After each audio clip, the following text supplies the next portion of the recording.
You are listening to a True North Eager Beaver Media Podcast.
The True North Eager Beaver podcasts are proudly brought to you by our founding sponsors, the Miss V Mysteries from Corvid Moon Publishing, your source for science fiction, fantasy, and cozy mysteries featuring a broad diversity of characters.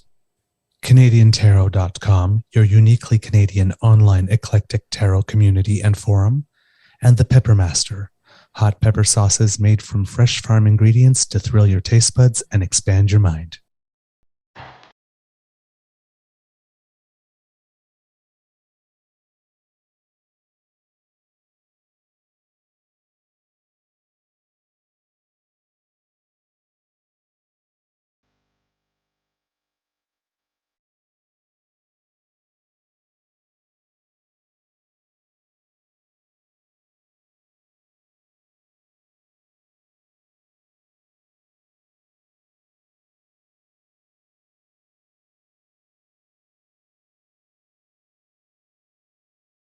Well, good morning and hello, kids, and welcome to season 3 and episode number, I'm gonna guess 189 off the top of my head, of the Daily Beaver Morning Show here on the Crier Media Network.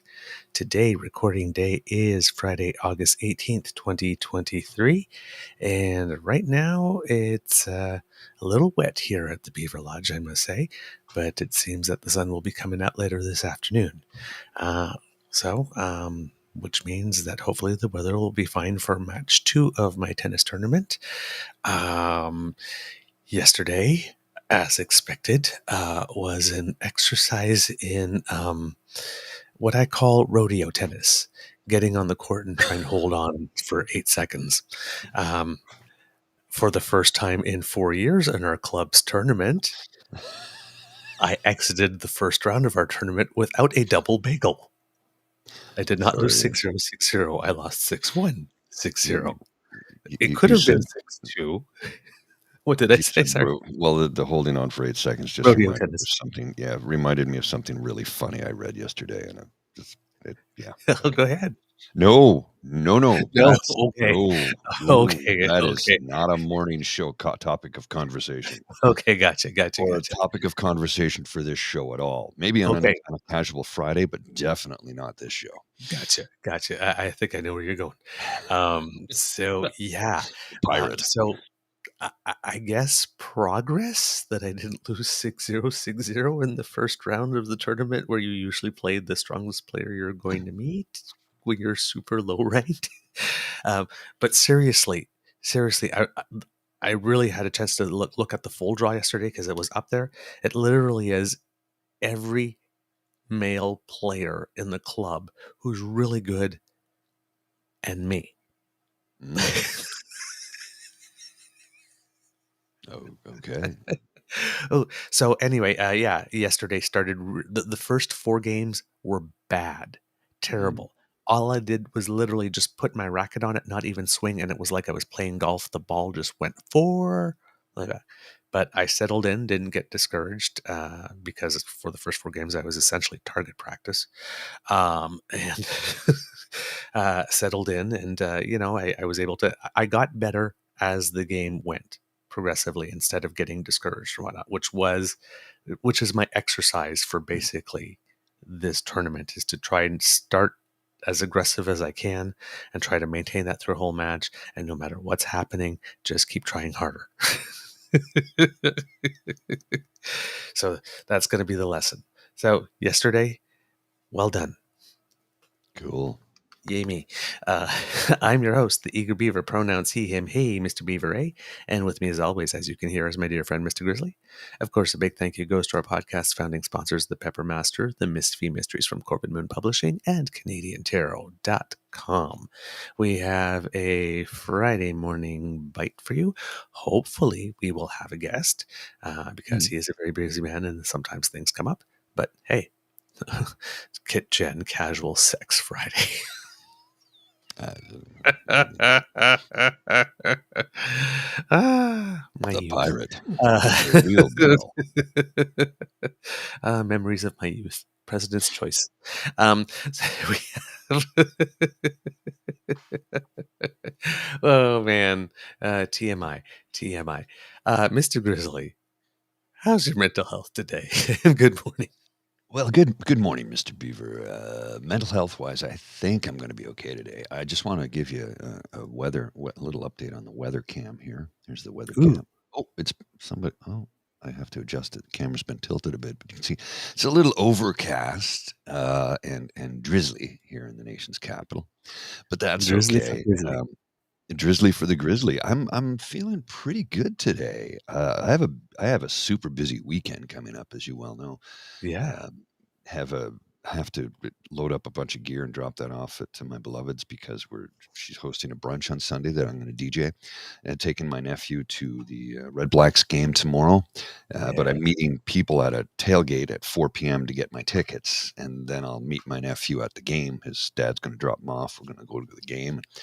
Have a good time, and then Sunday morning I'm up early to get over and get set up to DJ the brunch, and then it's a busy weekend for me. I did want to. I'm just looking at the calendar right now. Hang on, where did it go? There it is.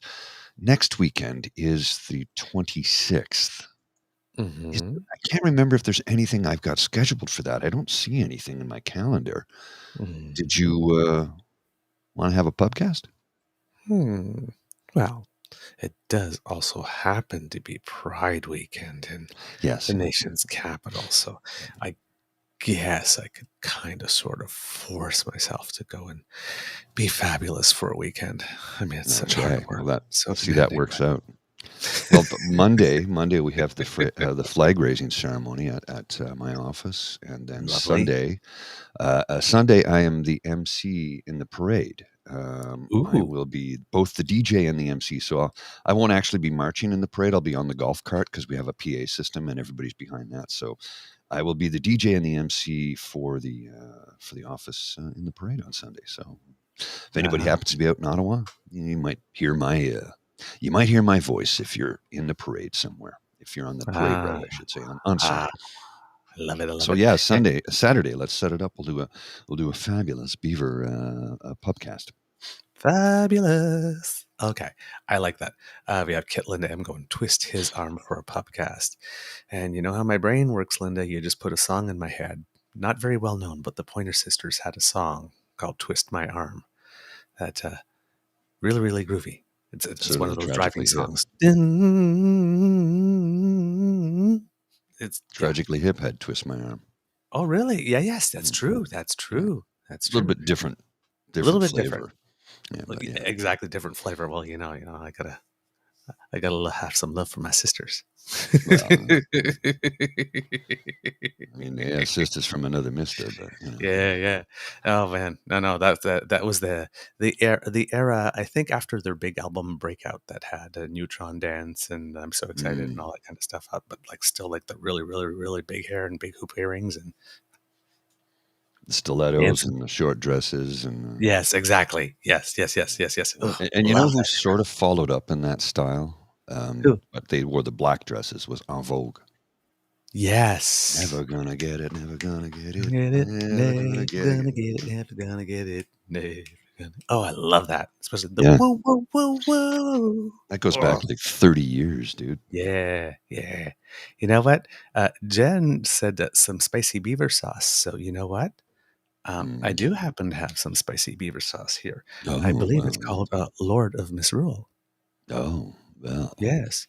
So That is the spicy stuff right there now, isn't it? right there. So a little here, Mm, yeah. and then a little here, right there, and then watch this moment of smoothness because spicy beaver sauce, unfortunately, not available on the list of sauces from the Pepper Master. Well, we can't have everything now. I mean, We can't where have would you put it, everything. right? See, tie everything in. Tie everything in. Got to do it. There we go. Good segue. Mr. It's a good segue. Yes. We're starting a little late because unfortunately, hopefully, while we're waiting for Dean, we have to start off with some pretty serious news. Grim news. Yeah. Because the wildfires are Not good. really, really. Well, I was trying to, like I said, we're trying to get a hold of Bridget's dear friend Roxanne, who lives in Yellowknife, lives and works in Yellowknife, and I've been texting her, but I've not heard back. So I'm hoping Bridget did speak to her the other day. She said she was okay, and they were able to get out okay, but she could very well be. I think she has other concerns on her mind than talking with us right now. You Like think? helping her friends, neighbors, the community that she's from and lives in, works in. She was also probably, volunteering her time to help out in any way she can, which means taking a text message from a couple of guys in Ottawa, Ontario, I should say, because you're in K-Town, but Yeah. Oh, you could say you know, Ottawa. It's my yeah, hometown. Ottawa, yeah, it's really low on the list of priorities right now, and I get it. Oh, yeah. Look, and I said, look, reply when you can. No urgency on our part. Believe me, Yes. it's a terrible situation that's going on there.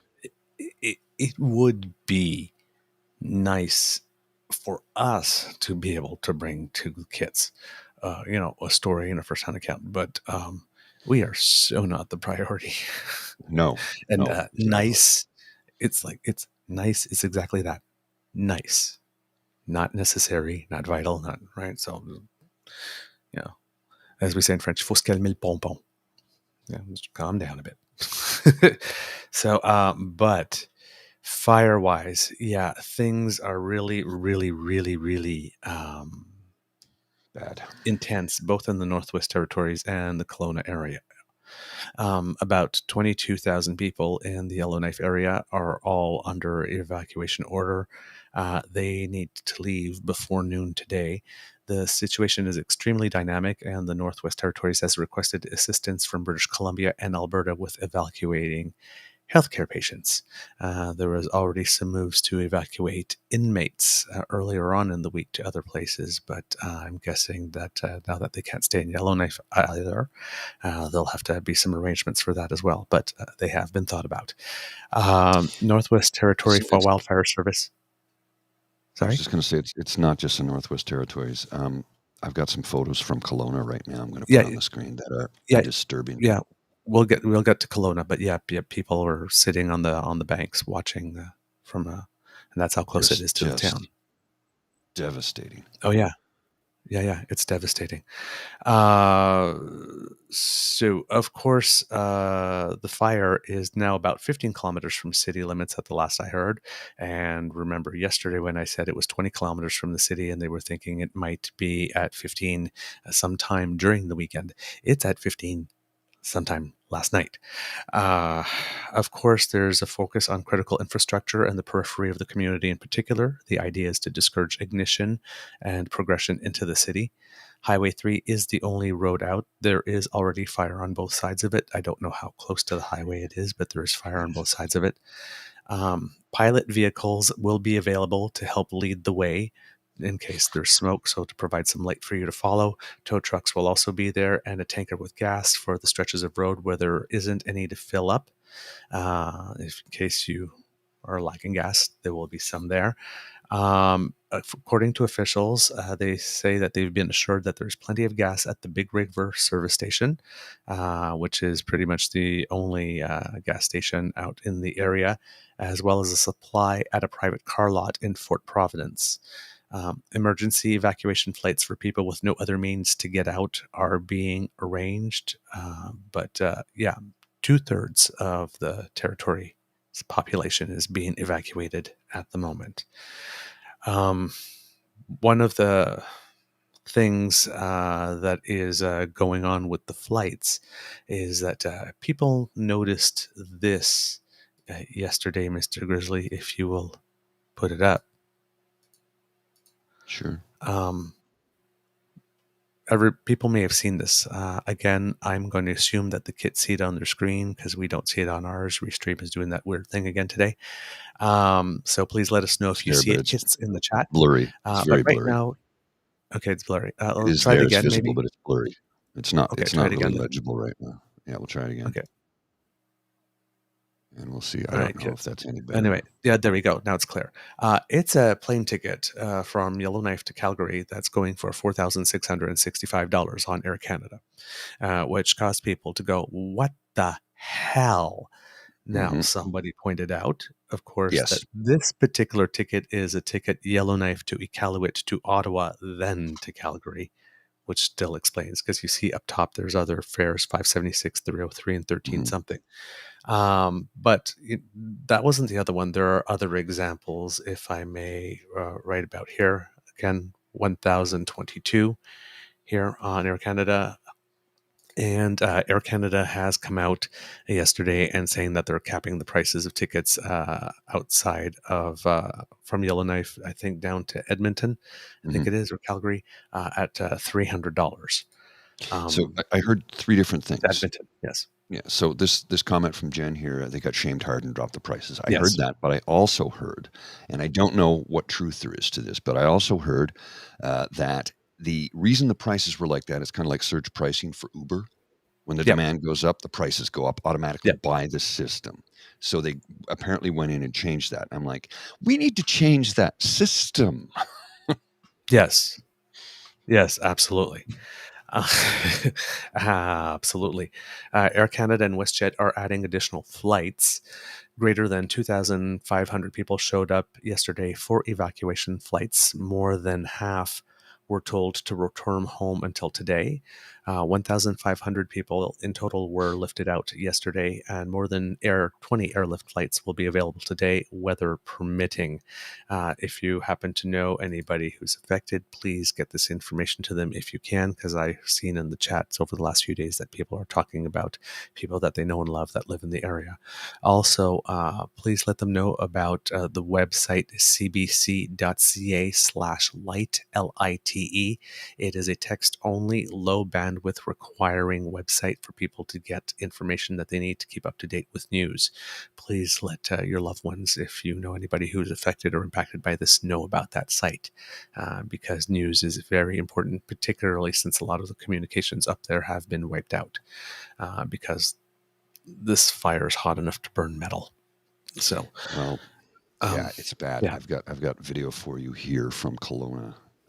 Apparently, the fire has jumped the lake, and the city is now up in flames. Yeah. Take a look at this.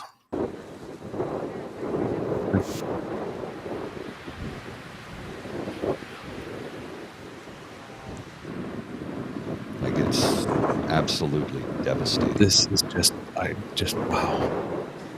Yeah. Oh my God. It's bad. Dude, It's it bad. doesn't get much worse. It's bad. I have some stuff about Kelowna, but I know that Dean's also in the green room, so I don't know if Dean wants to join us for this part. Let's bring Dean on in. No? Hang on a sec. I got sound playing in my background here. Good morning. Yeah, bring me in. Bring me into the wildfire situation in Canada. Is not good. Holy moly! No, it's bad. So I'm just going to finish with the wildfire. Please, I know. I that's why I joined. I was listening to your dulcet tones. You guys are making it. You're comforting me through this whole thing. So thank you. Appreciate it. You're welcome. The mayor of Yellowknife, Rebecca Outley, says, "We don't have a crystal ball that the highway is going to remain open forever, so encouraging folks to leave as soon as they can via the highway, and if not, then registering for a flight." The Expo Center in Edmonton is becoming the major hub of operations. They've opened a large-scale reception area stocked with cots, food, and other essentials. Towns and cities across Alberta are also opening centers. Mike Westwick of the Northwest Territory Wildfire Information Office says, when you have dry ground to start the season, like we did with almost no snow, 20 to 30% of the snow that we would expect heading into the spring, when you continue to see lack of precipitation, you know there's a problem. That's going to cause hotter, more intense fires that are much more difficult to put out. Well, the And tundra is on fire. yeah. Do you Yeah. realize how strangely bizarre that is? The fire is Nuvik- so hot that it's actually burning underground. It's burning roots Yes. underground. Well, and people were trying to leave, and there was a big lineup of traffic. Their tires were melting. Yeah. So this is hell on earth. Yeah.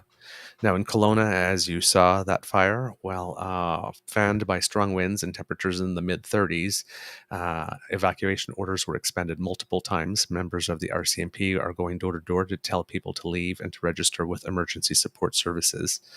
The fire chief says that the fire will be extremely visible at night.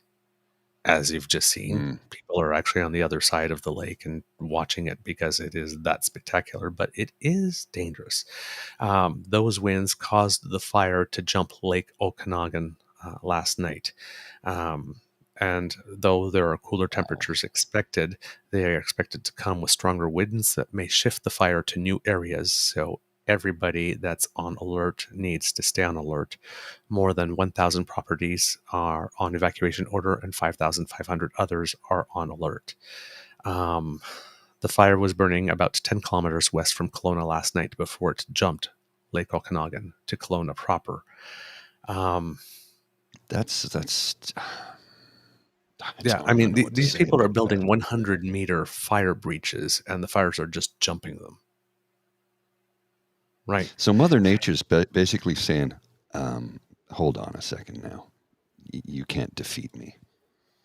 Yeah. I just, Pretty much. Cliff Chapman of another fire service in British Columbia says that this weather event has the potential to be the most difficult, to create the most difficult 24 to 48 hours so far this summer, because it's going to create significant and sustained winds, likely in the 30 to 40 kilometer an hour range with gusts up to 50 to 70. And if anybody who's had a campfire knows what you do when you fan the flames a little bit, it's just going to get bigger. Yeah. So that's what's going on.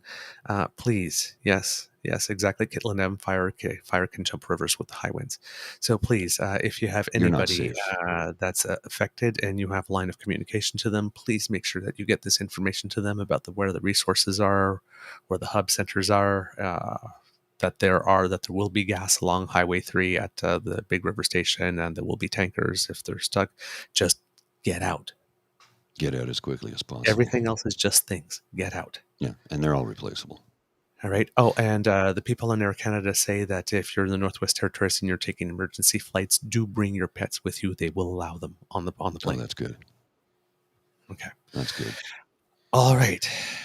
Let's migrate to fraud, drug fraud, fraud fest, the fraud government. Oh, I'm sorry, Ford government, the Ford government, Doug Ford, and all of the horrible, terrible, no good, awful things he's done to the province and the citizens of this province.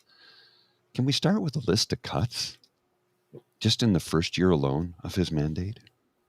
Cut OHIP plus, so families with sick children will have to seek private coverage first and pay deductibles and co-payments. That was in June of 2018. Cut planned mental health funding by more than $330 million. July of 2018. Canceled all new planned overdose prevention sites. Autumn of 2018. Cut funding to the College of Midwives of Ontario. December of 2018. The list goes on and on and on. And the one that particularly infuriates me is the cutting of funding to move forward with the first francophone French language dedicated university in Ontario. It's literally only been 150 freaking years. I know it's a small thing. I know. Well, it's nice to be said, hey, you guys exist. Well, I mean, let's not forget about how he. So his cuts to autism. So if you are Yep. a parent with, there's what, 50,000 people, or there's Oh, yeah. 75,000 families he waiting for particularly autism care. dislikes children with autism for some reason. Yeah, he just cut that to the bone. Oh, what else? Oh, you know how he we're not even going to get to the Greenbelt stuff for a few minutes. How about how he basically eliminated overtime pay in the province of Ontario? Or interfered in a municipal election right in the middle of it to change Yeah. the number of I mean, districts. the You name level of corruption with Yeah. this man. The long-term care centers and COVID. The Iron Ring. The Iron Ring, by the way, it basically boils down. Bill 218 is what it was. It prevents any nursing home director or facility from facing any legal action resulting from the devastation in the long-term care homes, provided they followed public health guidelines in good faith, and made an honest effort. I wonder who gets to determine what's in good faith. Well, that's the thing. Ah, yes. That Iron Ring is around the shareholders, Yeah. not the residents. Yeah. Bingo. So we have all this stuff going on, and then just last week, we had the Auditor General of Ontario for her final mic drop on her way out.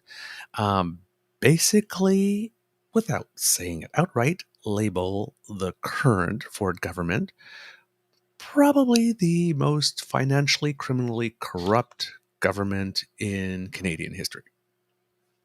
And this by about 75 million nautical miles. Yeah, it's not even close. Yeah.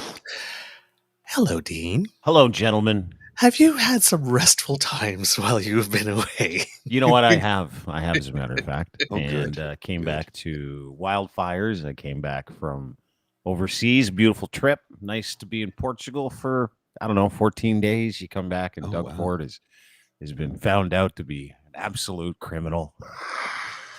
And not a smooth one. No, nothing on Michael Jackson. And you find out his government is full of absolute criminals, which everybody's been saying for the last, I don't know how long, 5, 10 Right. years, 6 years, 5 years, in plain sight.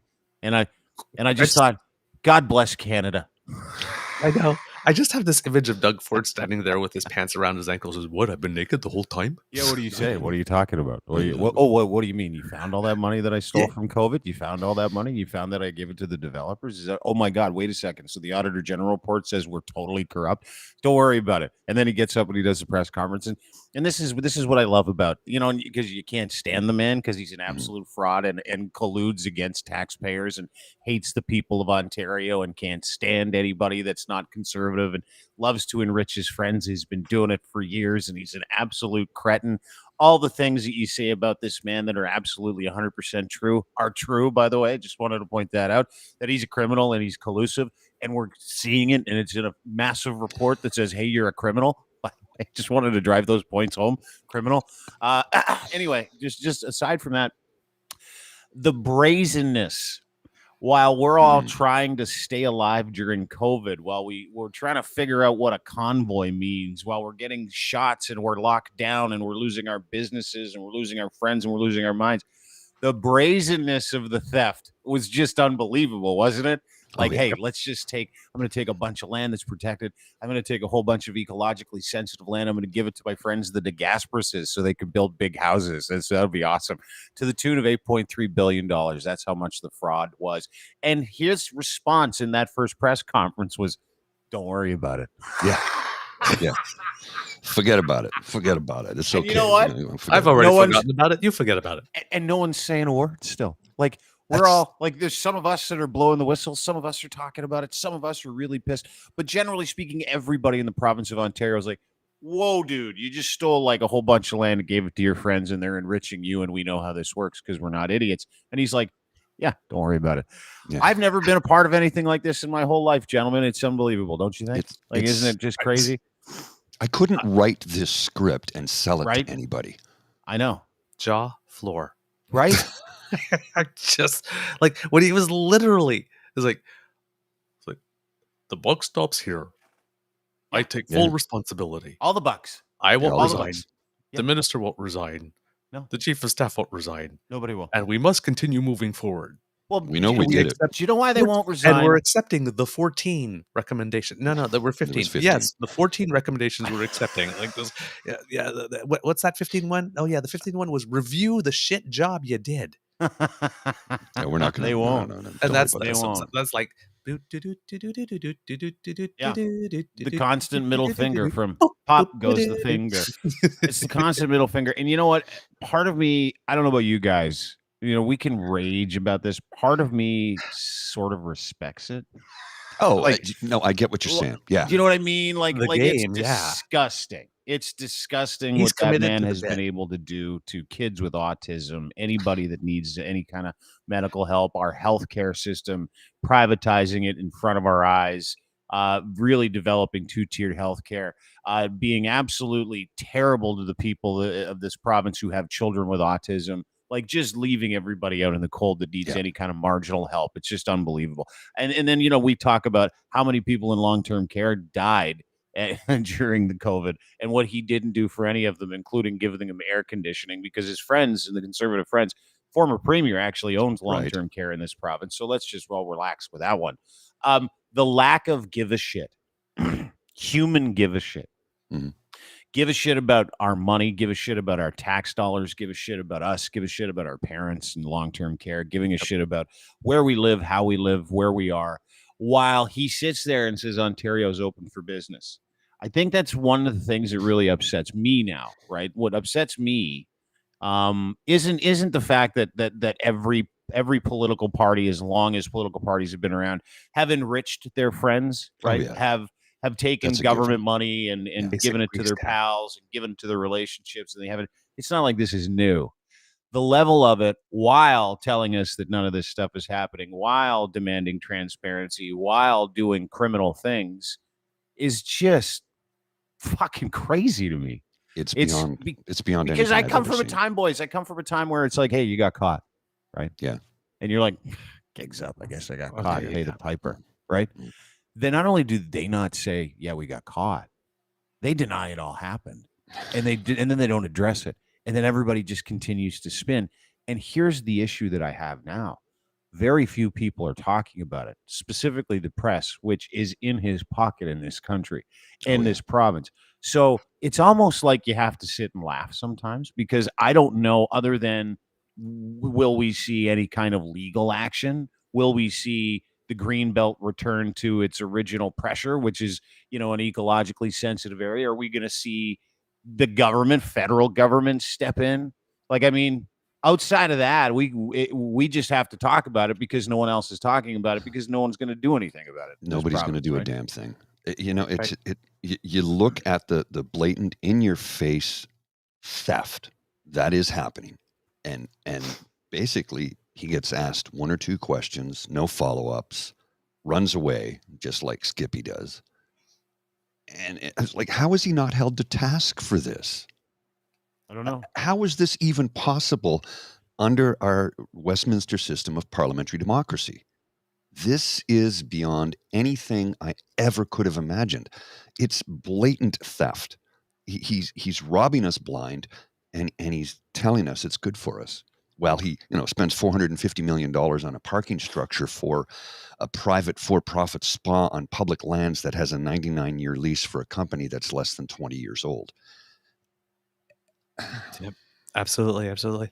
We have some of the kits there going, saying it every time he says, God bless Ontario or whatnot, makes him puke a little bit in the back of his mouth. And I'm sitting there and it's like, yeah, of course we have to God bless Ontario. Yeah. Because if you believe in that God or whatever like this, you're going to need him after what he's leaving us with by the time he's Jesus gone. Christ. He's literally the Grinch coming in and taking everything, like even the star on top of the tree.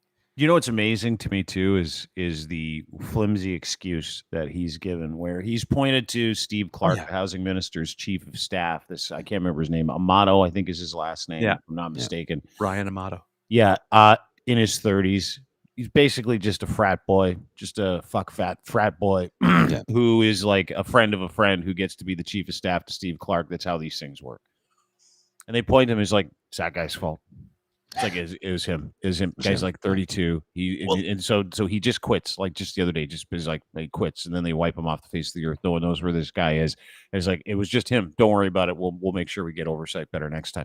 Is that you mean you think like Steve Clark's buddy's kid was responsible for giving out $8.3 billion in land to like very specifically very strategic construction mob families in this country? Really? Mm-hmm. You think that 30-year-old dude who literally just walked out of a frat party knew how to package up parcels of land, environmentally protected land, specifically to very huge PC donors?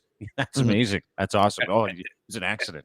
And do we also, the point that I keep on making, do we really, really think that this issue, which clearly was so important to him that he mentioned it before even he was going to run, and then people heard it and then lost their minds and said, hey, I'm not going to do anything. And then he waited the entire end of his whole first term and then came back and snuck it in the second.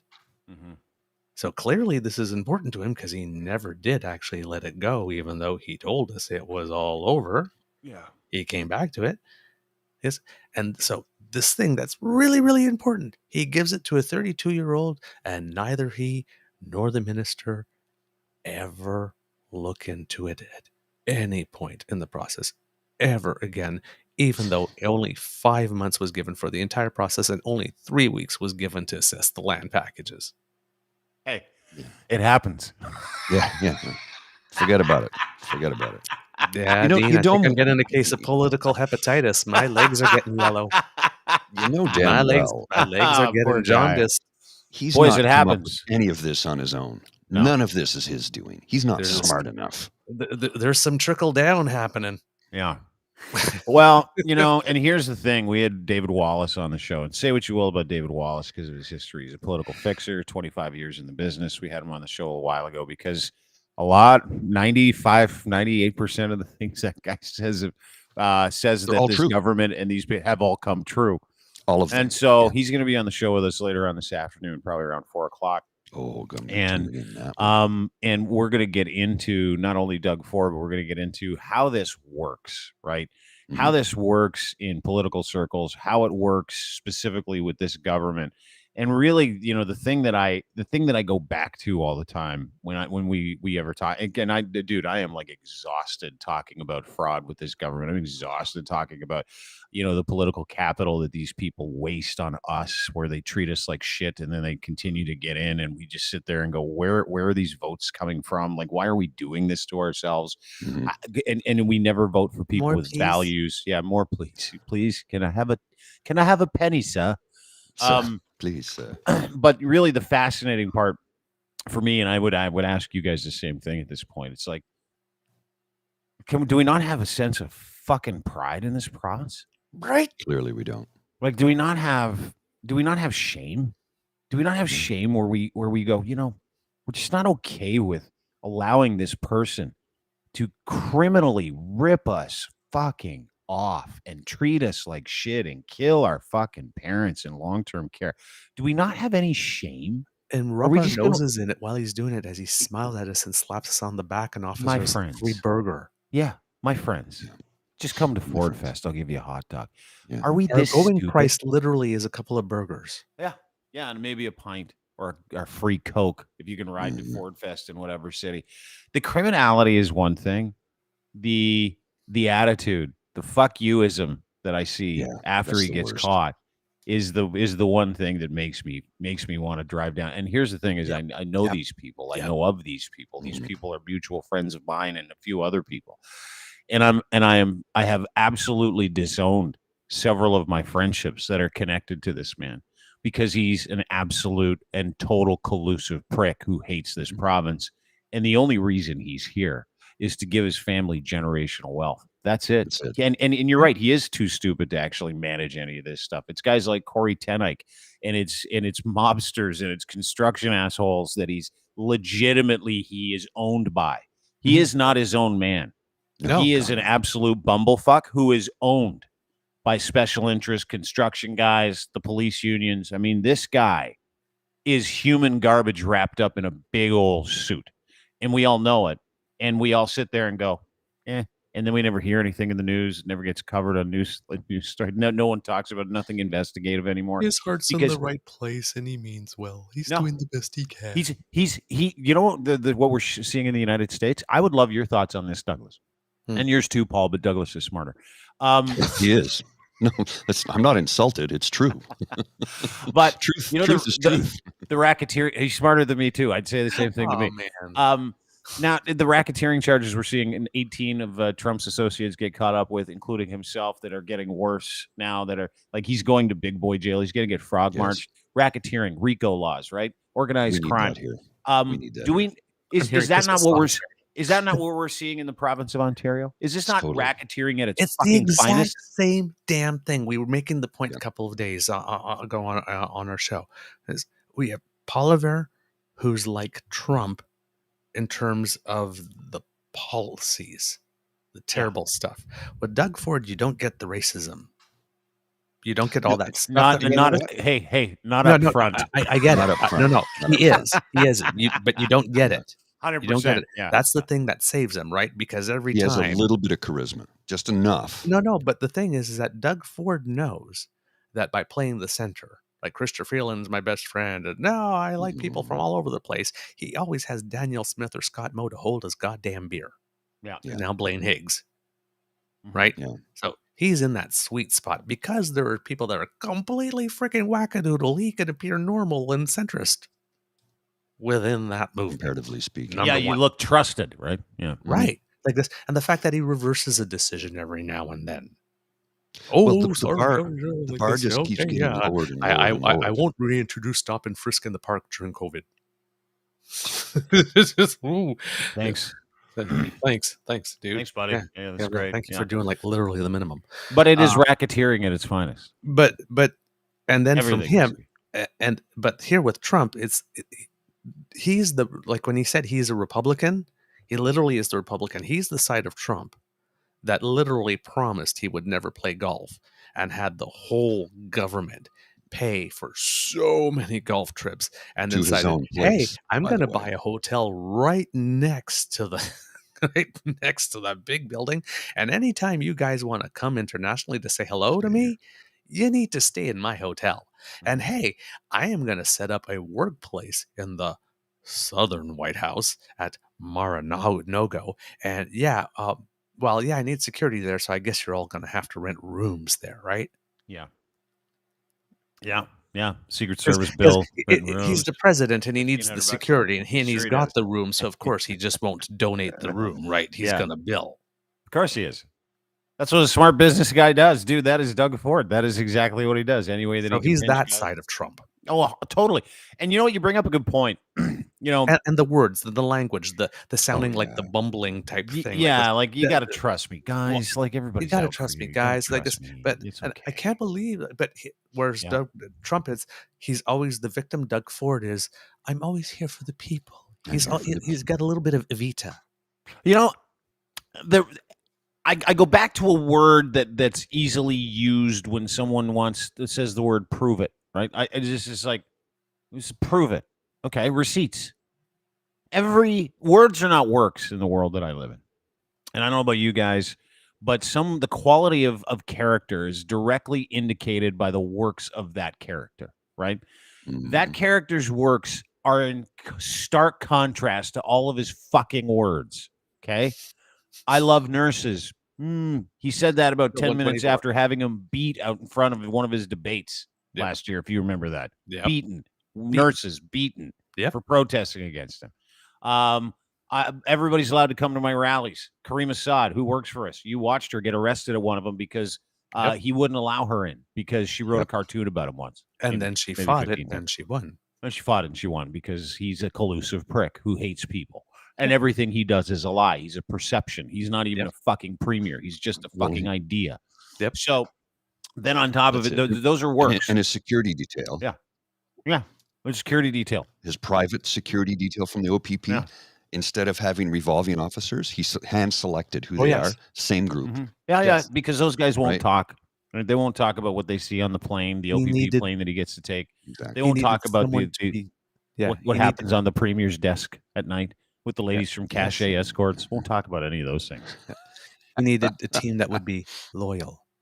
Yeah. Who else talks about loyal all the Donald time? Trump. That would be Trump. Yeah, Donald That Trump. would be Trump. But it's How about his burner phones? How about his burner phones? That's the latest. Government. Yeah, his old they're like, BlackBerry. you're supposed to have access. The government, people of Ontario are supposed to have access to his phone to see what he's been doing, to make sure he's not doing anything illegal. He's like, hey, by the way, no one gets access to that phone. I've got a whole bunch of burner phones, so just shut the fuck up. That was this last week. I mean, those are works, right? That's what we see. Those are things that we know. Those are receipts. And those receipts, after we get them somehow in this province of Ontario, we're like, don't worry about it. It's unbelievable to me. It's unbelievable how apathetic we've become in this province. And again, I go back to the word shame. But every single work that we see, whether he's stealing from land from us to give to his construction buddies, whether he's stealing COVID money that was supposed to keep us healthy to give to his construction buddies, it's always around the construction buddies. Whether he's using taxpayer airplanes to get to and from campaign events, whether he's telling us something that isn't true, whether his daughter is in the convoy and he tells us that his family is a tremendous family that wants great things for this beautiful country and province that we live in, which is all a lie because they're all fucking weirdo anti-vaxxers. Like everything this man does and says is a lie, and it is proven out by all of the works and everything that he does. And we're sitting here going, whatever. 20% of us will vote, and that'll be that. That is sad to me this morning, boys. Sad. Every time he opens his mouth lately with folks, I'm doing it for you, the people. It reminds me of this. And we give it back to you, the people. That's literally. That's it. Except he does it with the sunshiny voice. Mm-hmm. And we give it back to you, yes, the people. That's true. It's literally the same damn message. Yeah. Wild, isn't it? Message. We made the comment on the show that, the guy doesn't look like he's doing a lot, but he's actually really, really, really busy.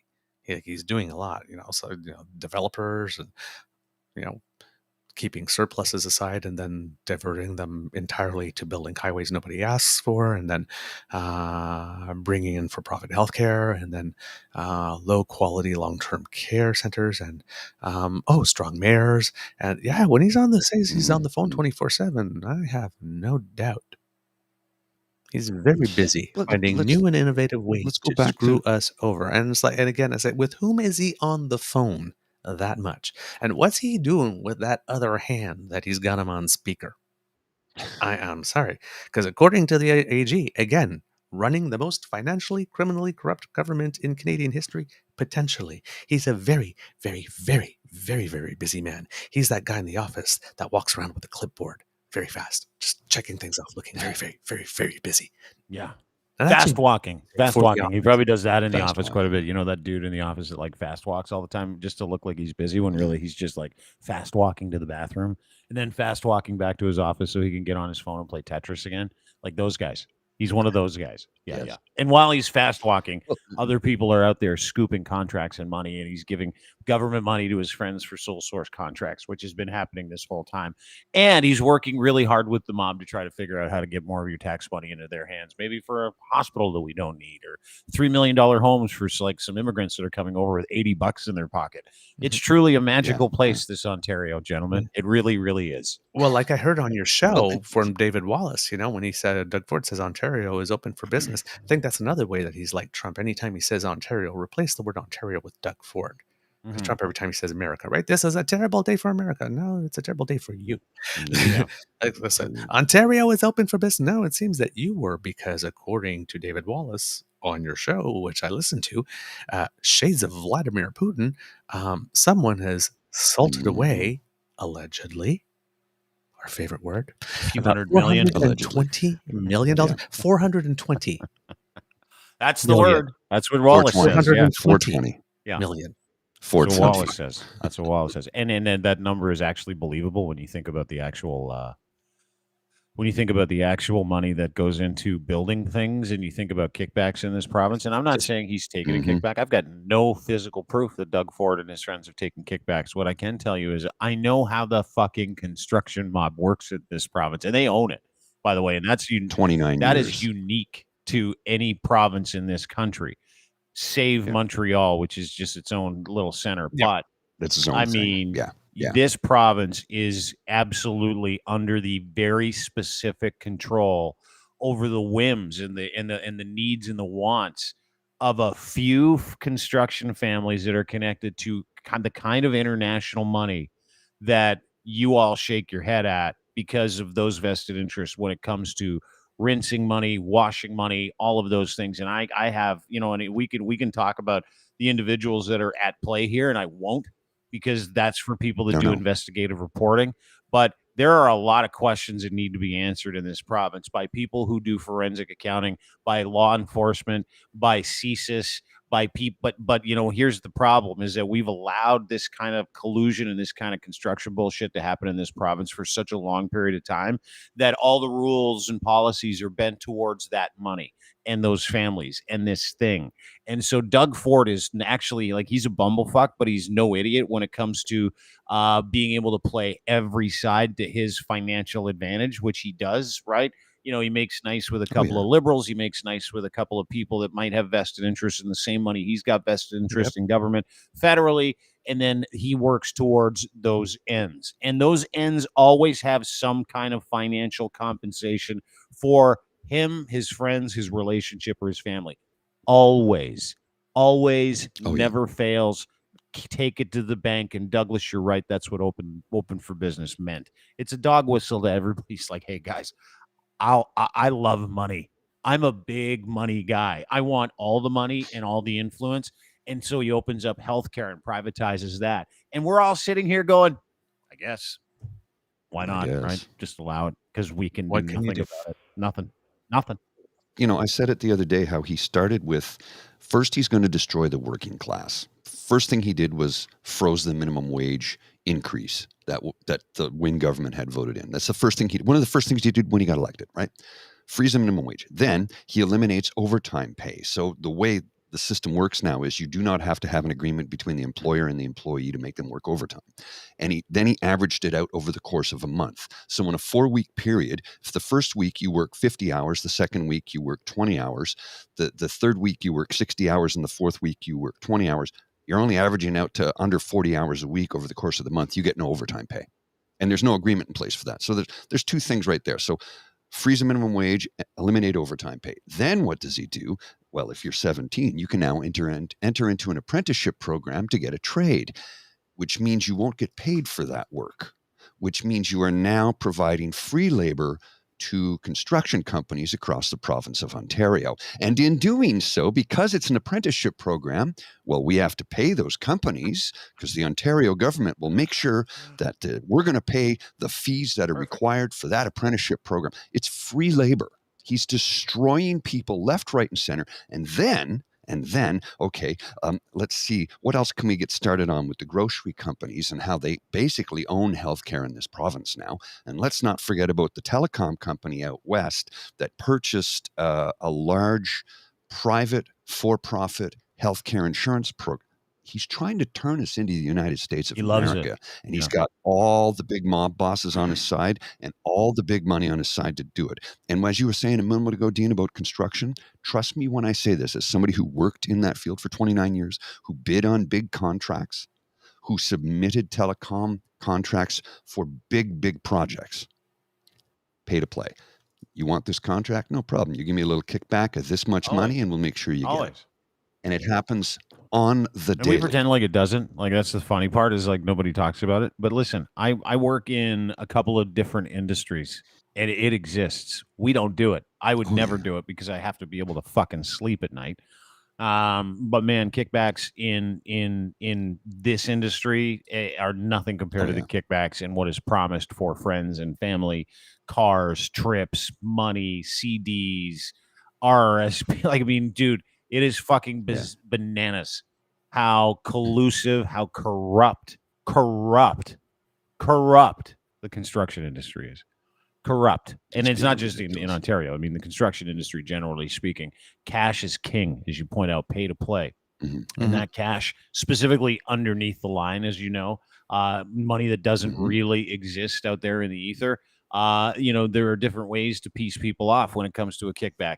Might be cash under the table. It might be a sweet job for your daughter at a healthcare place, which she is absolutely not qualified for. Not saying that happened, but it totally happened. Stuff like that. That sounds rather specific. And again, in any free society, specifically in Canada, I would expect in the last 10 years that this would have been a major fucking story. All of these things would have been stories. But we live in a country where it's in a province where not only does this government collude with the construction industry, they do it with media as well. Yeah. Case in point, the Toronto Sun Post media. Oh my God. That is firmly in the hands of Doug Ford, firmly, to the point where his brothers, this is a great story, his brother's former press secretary, Adrian Batra, and best friends of the Ford family, Adrian Batra, is the editor-in-chief and highly unqualified editor-in-chief. She was a fucking reporter at the Toronto Sun, where they have legitimately filled out their roster with proxies, agents of the Conservative Party of this country and this province, to write bullshit story after bullshit story and to completely ignore the illegality that we see on a daily basis in the province of Ontario. And it's not just the Toronto Sun, it's every post media newspaper, and there are dozens and dozens of them. And you want to talk iron ring? The iron ring around information as it pertains to the illegality of that man and his government and the collusion in this province is stunning. Like the engagement we have seen on content when it comes to this, because nobody's writing about it in any real earnest way, has been through the roof, because people are like, oh yeah, well, finally getting some information here, and it's all apparently true, so give me more information. It's like they need it. It's like a sieve. People want that information. So we have a major media problem when it comes to the collusion in this province as well. Not just this province, but this country. We're the only honest people. That's all I'm saying, Douglas. Listen to us every day, all day. That's all you need. We'll tell you the truth. Now, this thing that you... Well, that's one of the things I say to people is we're not reporters. We're not journalists. We're not writers. We're just concerned citizens who were tired of getting fed piles of bullshit every day and had to say something about it. And guess what? We're at a time and place in history where we can do exactly what we're doing right here, right now, without having to spend $1 million to build a studio. Yep. We can enlighten as many people as possible by getting online and telling the truth. And sometimes we don't like what the truth is, but we're still going to tell you it. Well, we're still going to tell it to you. Well, see, that's the thing that we say. And I mean, we've made the point a lot over the last few weeks. It's like, whether you love watch us or you hate watching us, you might not like what we're going to say, but we respect you enough to not lie to you. We're not going to lie. No, and that's the part where it gets me, right? It's the, the smiling at us, the rubbing our noses in it, the lying to us. And the lies are not good. We don't have to work really hard to take them apart. And if your lie is not going to be good, it should at least be freaking entertaining. And it's not that either. No. So you're lying to us. You're insulting our intelligence. You're not even putting any time or effort in it to try to make it good or creative. Like, literally all I hear is F you. And like I said, yeah. You get a geek. If you're going to lie to me, make it good. But you get a political geek like me that has this weird memory that somebody says something. Say, aren't you the guy, or isn't that thing that happened 7 years ago? Let me tell you. Oh, yeah. This weird filing cabinet like this. And, Mr. Grizzly, who has a voice and, can definitely tap into the rage, and you who has contacts, in a network. Rage? No, but never. You know how to channel it. Like this, that's one of the earlier comments we got. I think it was from you actually, Dean. It says you like us because we're a little aggro. Yeah. I like it when Paul loses his shit. That's just a nice way to say it. I'm a big fan. When he's, I've seen him. That's how I got to know him. I mean, my intro to Paul was a Blue Jacket guy, obviously. So yeah, I'm a big fan. Like this. And we kind of connect on the stoicism thing. So yeah, but it takes a group of people just like this to say, listen, I don't know if we can change anything, but the reason I say democracy is something that you do, is because I know there are ways to change stuff, right? Mhm. When I came on your show and we were talking about the Conservatives, and I said, well, vote in the damn leadership race. And Lachlan was like, oh my God. Yeah. What a great Yeah, idea. you get a voice that way. You have Yeah. to realize. Yeah, you get a You voice have to that way. realize that it was fewer than 66,000 people in the province of Ontario who participated in the leadership that Yeah. made Doug Ford an option Mhm. for 16 million of us In a province to of vote almost for. 16 million. Yeah. Well, we're, you know what it is, and that's the other thing. You bring up a good point, is that the people of Ontario are just like too snotty. You know, we're just by and large, there's lovely people here. Don't get me wrong. But the people the elites that control the way that this place works, you know, whether it's construction, whether it's, you know, retail. I mean, this is the center of the Canadian universe, right? It's like one of the biggest cities in the is. world. It's the New York of fucking Canada. It's bigger than Chicago almost. Like we're a big fucking city. And this city has very, very special interests that range from construction to tech to, I mean, it's on and on and on. Cars, electric EVs. I mean, you know, that's a big thing now, obviously, with Volkswagen coming to town and the subsidies there. I mean, you know, that doesn't get done without, you know, a nudge and a wink and you know, the odd elbow. Don't worry about it. On the upstroke. Don't worry about it. We'll do. I mean, there's lots of different things. There's lots of different things we could point at. But I think generally speaking, and I'll say this as I make my exit from your show, because you can't exit yet. Why not? Because I got 2 more questions for you. You got 2 more questions? Okay. Yeah. But I will say this after your 2 more questions, then I'll make my exit. Or sorry, prior to the 2 more questions. Okay. Is that, and I go back to this all the time. Do you people not have any shame at this point? Like I said it earlier in the thing, as a voter, like, you know, dig deep a little bit. Dig deep and vote for values in the next election in this province of Ontario. Super simple, values and virtues, not colors, not ideologies, because this ideology just ripped you off to the tune of about $20 billion. He just stole a whole bunch of land.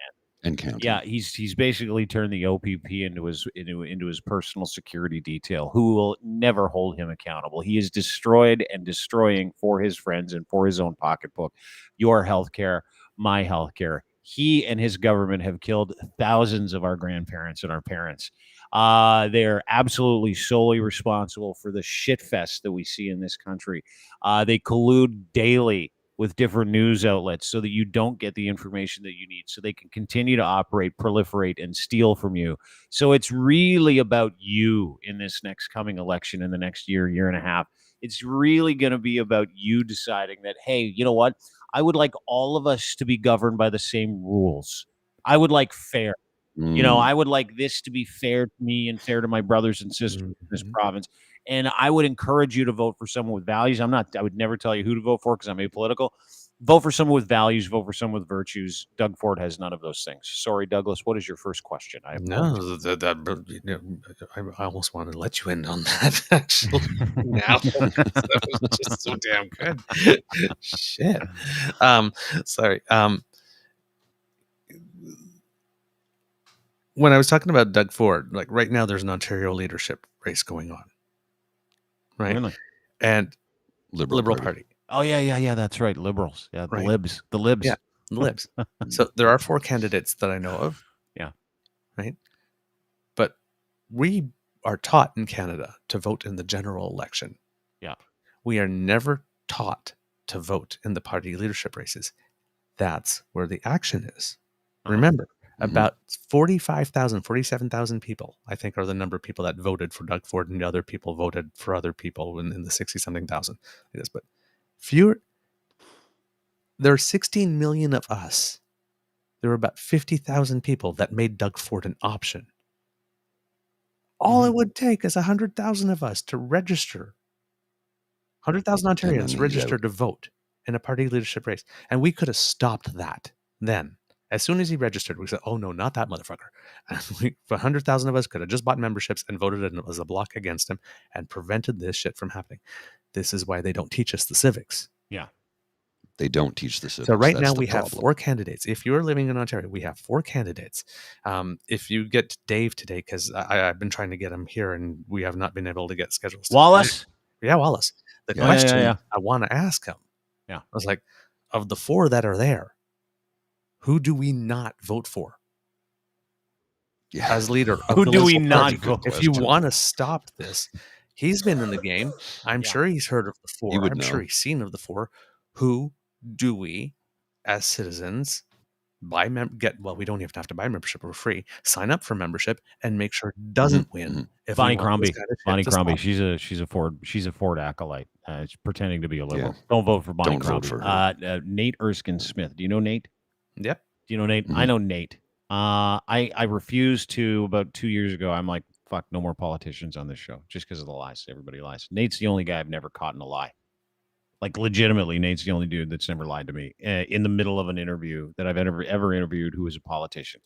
And I like Nate. Nate puts his money where his mouth is. Nate's an honest broker. He is a good human being who loves his family and likes this province and knows that there's something wrong. He has a moral compass, one of those things, which this government and anybody in Doug Ford's government does not own. They do not own a moral compass.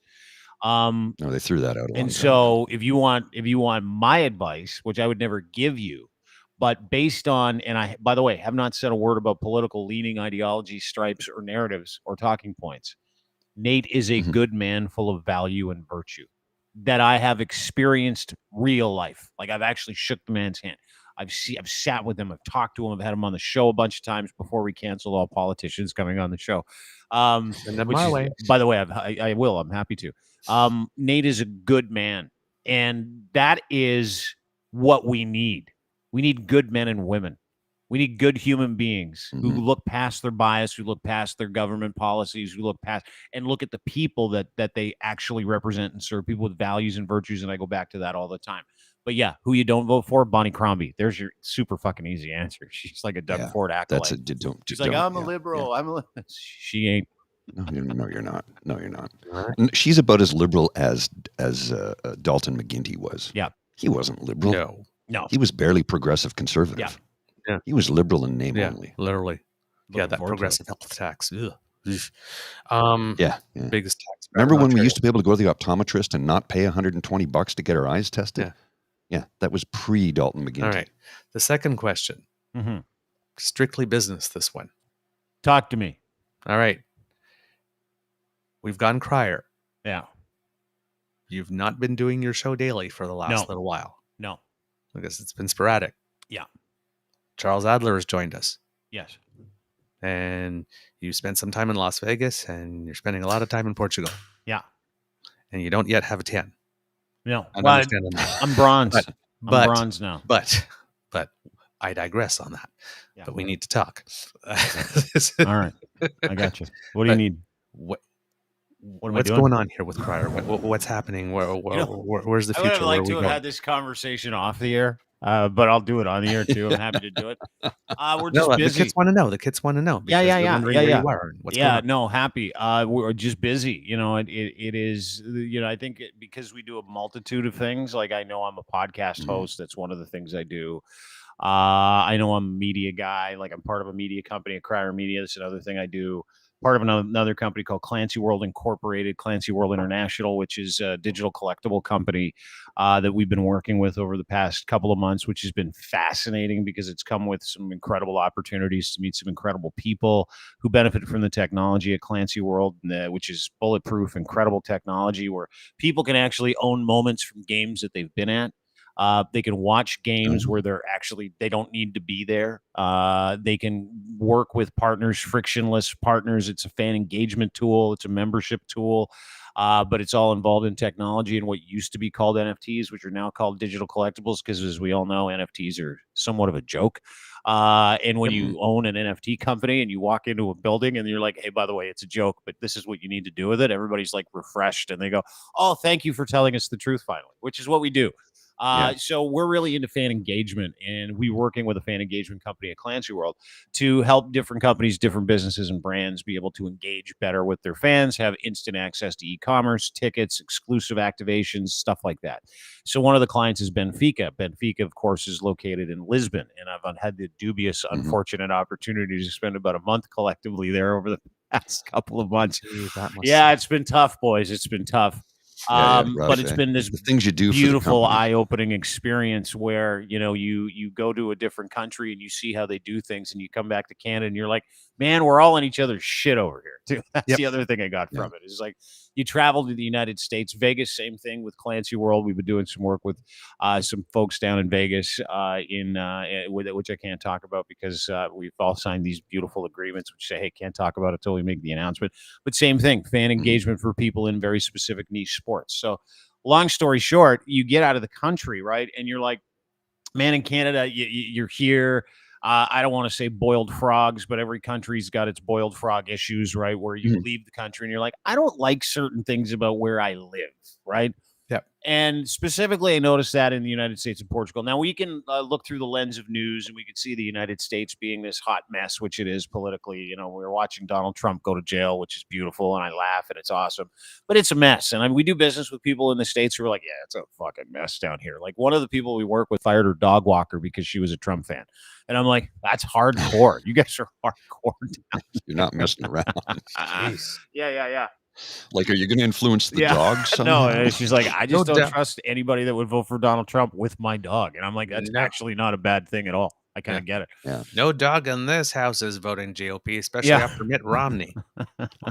So anyway, long story short, we've been working, right, and producing content on behalf of some clients that we work with at Clancy World, and that is part of obviously Crier Media. And in the coming days and weeks, I would say weeks, not too far away, making some very specific announcements and some launches and a couple of things to change. But effectively the business of business, right? And I think over the past couple of years, I've realized that I enjoy business. I enjoy it almost as much as the spoken word or the content. And listen, I love podcasting. It's awesome. But it's always going to be there. Right. And we're going to relaunch our podcast with a couple versions of my podcast coming up in the next few weeks as well. With an increased focus, we brought on some other people to grow and expand the Crier brand, not just in Canada, but we're going to be launching and expanding into a couple of other countries in the next little while. So, growth, right? You can't stay in the same place. You got to go and fish where the fish are, as they say. So I've really appreciated going to a couple of different countries to see how they do business there, because actually, I will say this: Canada is a terrible place to do business. Canada is an awful place to do media business. Like it's very difficult. Media in this country is so tight and only owned by, and as well as all the other revenue opportunities are owned by traditional media outlets that don't like to share, don't like to play nice, like to shut different people out. So it's just really difficult to do business in Canada. And we know that it's super easy to do business in other countries where they're like, yeah, let's try shit. And it works because we know what we're doing in certain capacities where other people don't. So, that's the goal. The goal is expansion. The goal is growth. And the goal is to work with other people and have incredible life experiences, which is what we've been doing over the past little while. I hope that's answered your question, Douglas. All right.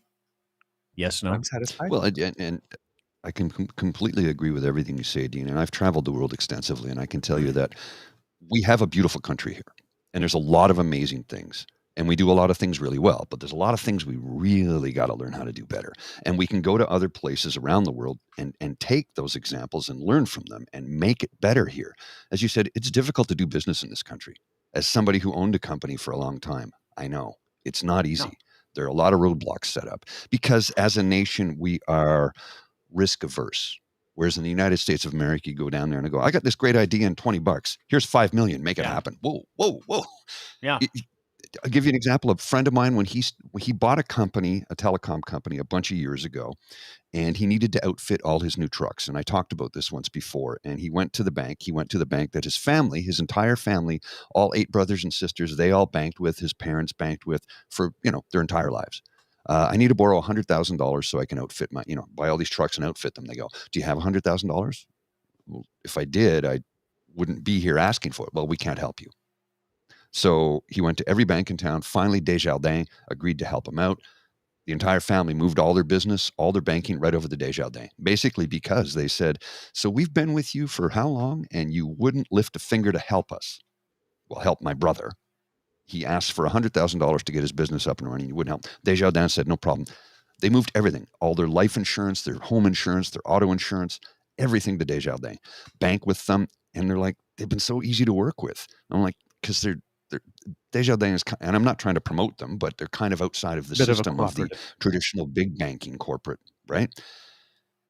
And as you know, it's just, I love this country. I do. And it's a dream, but it's a dream that needs to realize it can go to other places and learn from other We're countries preventative. and other people. And how to do We're things. so preventative in this country in some capacities, and it's a theme. It's not the responsibility or job of the government to be preventative. They are when it comes to people who can't prevent hurting themselves, and we've seen that during the convoy. Mhm. Yes. You know, that kind of Yeah. stuff. I get the preventative nature there because, you know, public health, public safety, all that other stuff. I get that. But we're so preventative over here. And that's really what shakes me is we put so many pieces of red tape, so many different things in front of somebody just to be able to live, just to be able to breathe, just to be able to pay rent, you know, just to be able to, like, you know, you go to Portugal, there's a little old lady Except in selling. Ontario, where they remove the rent That's controls. true. Little lady in Portugal and Lisbon selling like this cherry wine out of her front door because she needs to make a couple dollars that day to eat. So she makes cherry wine and she serves the people. You can go buy. You give her €1. She'll give you a shot of cherry wine. Everybody's happy. You go on your way. She would get arrested in about 4 seconds in Canada if she tried to sell cherry whiskey out of her front door. And it's not just an accepted practice in Portugal. It's a beautiful thing to watch, right? Little old ladies trying to make money from this stuff called ginger, I think it's called. And they sit in their doorway and they got people selling you know, all kinds of wares on the street. That would never be allowed to happen. And I know, like, I'm talking sunglasses, I'm talking weed, I'm talking all this stuff. Like, it's just it's a huge industry. It is allowed to exist and thrive for a bunch of reasons because they know that salaries suck in that country. They know that people are going to be people, and it's a wasted resource to throw drug dealers in jail. It's a wasted resource to throw anybody who's got, you know, pot in their pants or some coke in their pants in jail. It's a wasted resource to throw an old lady in jail who's just serving cherry whiskey out of her front door so she can go and buy a couple of potatoes for dinner. Like, they know that, right? In Canada, we have bylaw officers that we pay mint to run around and shut old grandma down. Like that's what shocked me. And my buddy James Sherman, he's like, it feels like we're so up our own arses in Canada sometimes. Like, it's like we love bureaucracy just for the sake of bureaucracy, just to say that we're safe or just to say that we're preventing bad things from happening to you. And that's really started the wheels turning in my head as I live in this country. And listen, do I love Canada? I guess as much as I live here, I love Canada. I love people in this country. I love the friends that I have and the life that I've curated. Does Canada have any culture to speak of? Nope. We got a whole bunch of other cultures because we're incredibly multicultural and we're a super young country, like a 155-year-old country. Yes. It's like, come on, give me a break. We don't have that kind of history or culture. Our culture is immigration. Our culture is melting pot. Our culture is all of us. And unfortunately, our culture comes with some shit too, right? Colonialism, what we've done to the beautiful indigenous population in this country over the past few hundred years because we're short-sighted assholes, all that stuff. But I just live here, man. Like, that's where I'm at now. Yeah. Like, I just live in this country. I'm a citizen of good character at this point. Like, I've absolutely abated because I'm embarrassed by where we're at. I'm embarrassed by federal government. I'm embarrassed by provincial. I'm embarrassed by our media landscape. I'm embarrassed by the laws that this country uses to hurt the people in this country. I'm embarrassed by some of it now. And that came from actually going to other places and seeing other countries and seeing the quality of life of people and experiencing a vibe that does not exist here, man. We are a fucking tense people right now. We are intense. We are stressed out because everywhere we look, people are taking our shit and telling us to be okay with it. Have some pride, right? And the other part of it, shouldn't be stressed. well, the other part of that is, like, you know, you can feign nationalism in this country and rue the day that I ever agree with someone who says Canada is broken. It is not. The institutions in this country and the people who manage them are broken, and they're trying to break you and me. That's the problem that we have in this country. Right. We shouldn't be so stressed because within a 1.5 kilometer radius of my downtown Ottawa apartment, there are 16 cannabis stores. Why are we so stressed? My favorite, boys. My favorite. Hey, anybody get on one last night? Anybody twist up a bat last night before you went to bed? No? Dougie? Yeah, you did. Douglas did it. Douglas did. I'm allergic That's to it. bullshit. So I You're not allergic to it, Paul. Get out of there. I'm allergic to it. No, I am. Yeah, no, well, I'm I very don't care. allergic Well, to it. that's too bad. Uh-oh. You're letting me down. They're letting Douglas and I down. Sorry, What'd you man. get into last night, Douglas? A little indica? I had a little Yes. street hash with it. Yeah, a little indica. No always straight open. hash. Just No? about a quarter to half of one before bed, and Yeah, yes, the I get best. Did you double up with the melatonin last night? It's my secret sauce, by the way. No, because I have to Oh. get up at 7. Dude, I I was have up to get at up for 7. Yeah, I know. So I was here. no. Yeah, because you Weekends. get the Google eyes the day after you Weekends. have a melatonin where you're like, Yeah. Yeah. Weekends. Melatonin's for weekends. Boys, I love you. Thanks for having me. It was so nice to see you. Great to be on your show. I I have love missed your you so show. much. Yeah, loved your show the other day with the comedian gentleman. His name escapes me now. What was his name? The guy with the green screen that you had on. I thought he was brilliant. Oh, Jake. He was awesome. Our old pal. Yeah, Jake. he was great. Yeah, he's Loved great. that He's show. Yeah. Yeah. Anyway, we thanks love for having me. I Yeah. I feel honored to be on the True North Eager Beaver special this morning. Please. Thank you. Thank you. Thanks. Please. Thanks for coming. Namaste. We appreciate it. Namaste, gentlemen. Yes. Namaste, my friend. Namaste in the house most of the day myself. Sweet dad joke. You need to be It's a dad raining. for those jokes. Yeah. Yeah, I love you I guys. guess. I'll talk to you soon. Have a great day. All right. Take care, brother. Bye-bye. Bye. Oh, there you go. Dean Blundell kits. A little skewering of Doug Ford and a little update. What's going on at the network? A little update. Yeah. Yeah, because I mean, let's be honest. Appreciate him coming Yeah. by. It was nice to have him on. Hopefully we can get him drop in once in a blue moon. I really did want him on because he's got some insights into the Ford government that many of us don't have because of who he is, where he's lived, and his profession. So he can give us an insight that a lot can't. And I can add to the insights a little bit when it comes to the construction industry. I can tell you that they are actively destroying labor in this country. And being that this is the biggest, most populous province, not the biggest province, Quebec is actually larger, of course, geographically speaking, but population-wise, we're 15.6 million people, almost 16 million people. And according to Doug Ford, the million people that are moving to Canada next year are all coming to Toronto. They're all moving to Toronto, and they all have to live in the Greenbelt. I'm bald. Right. The stress made it all fall out. Made it all fall out. While Dean was talking to us, he had said something that made me realize that the Doug Ford coming back to it, the Greenbelt thing, is that old expression, never let a crisis go to waste. Mhm. So while all of us were just trying to stay alive and reintegrate into society and get back to our regularly scheduled lives as COVID was popping out, that's when he figured he would slip this one in. Oh, yeah. Hey, nobody's looking now. Nobody's looking. I got it. It's been 2-3 years since we last talked about it and whatnot. So let's do this really quickly. Well, Look over here. not Look over here, over there. Just look over there. Pay attention over there. Keep your eyes over there. Okay. And don't look here while I pull the wallet out of your back pocket and take all your money. But the thieving. But my wallet was just here a couple of minutes. No. You didn't. No, you left the house without it. That happens all the time. Oh, I'm such a silly. When you get home, I'm sure you'll find it. I'm such a silly dilly. You're so right. Vote for me and I'll set you free. God.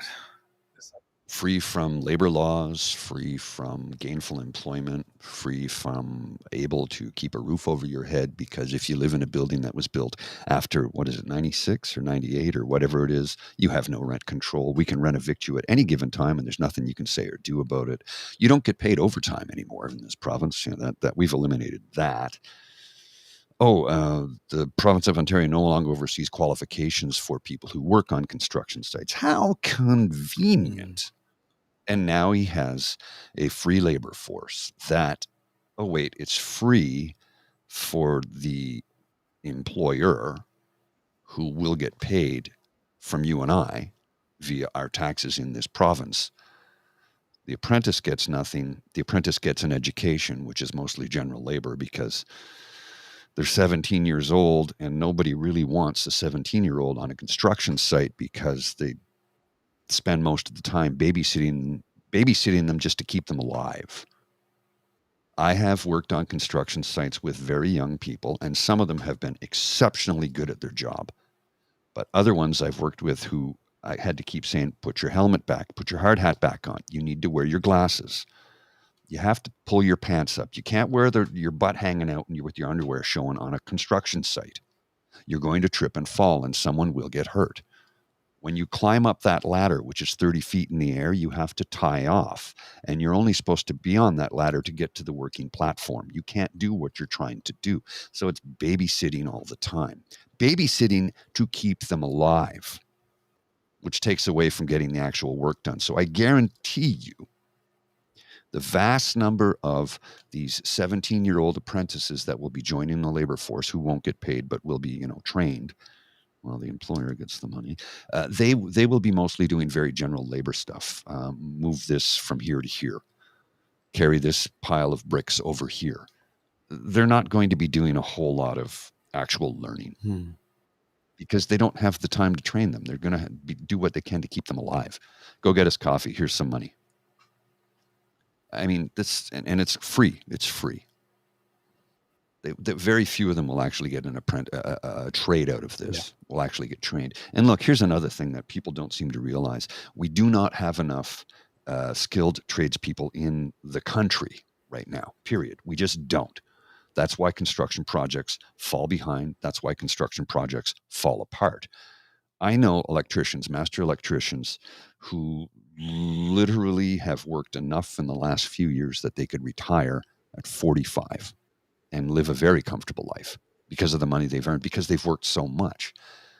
When they're on a job site and they're trying to train somebody, they do not have the time because there's not enough tradespeople to begin with to run a project. So when you get all these apprentices in, you're just making them haul stuff from here to there and clean up and do the dirty work because you don't have time to train them.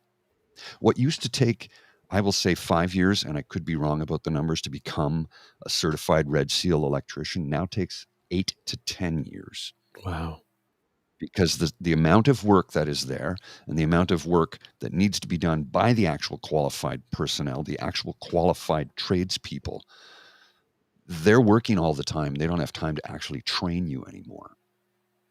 And why is that? Well, they just cut the budget so that their profit margin increases. So get it done quicker. Yeah.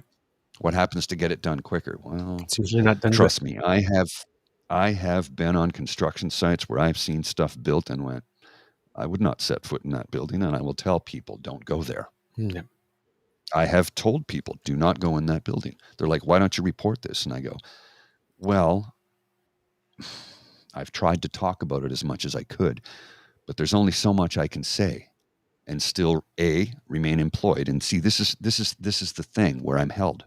I have to keep my job because I have bills to pay. I have to keep this roof over my head. I have to continue to eat. So it's like, how much do I say before I cut my own nose off to spite my face effectively? Well, write a letter to your MP and your MPP. You think I haven't already done that? Anonymous letters, and I can't even name the people that were involved. Because I do know that there's I have sisters. I have nieces and nephews. I have family. I don't want to see bad things happen to them. And if I blow the whistle on those bad people, what would happen? Somebody was met with a terrible accident. These things happen. That's all I'm saying, right? So we're in a very bad and precarious position in the province of Ontario right now, and we are run by a wannabe mob boss who is not that smart, is a puppet and a bagman and nothing more. Because I guarantee you, he didn't come up with any of these things on his own. All of his advisement, all of his whatever's in his mandate letters, which we still haven't seen because he spent something like $200 million fighting to keep them hidden. All of that has been designed by somebody else with profit motivation in mind and nothing. Congratulations, Premier. Here's your agenda. Yes, exactly. Yeah. Yep, pretty much. All right. Moving to a couple of other stories.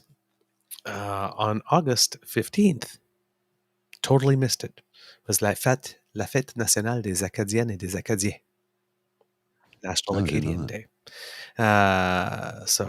In New Brunswick and all over Atlantic Canada, where Canadians are, there was a huge tintamarre on the day, which is basically people taking items from their homes and banging them together to make as loud a noise as you can.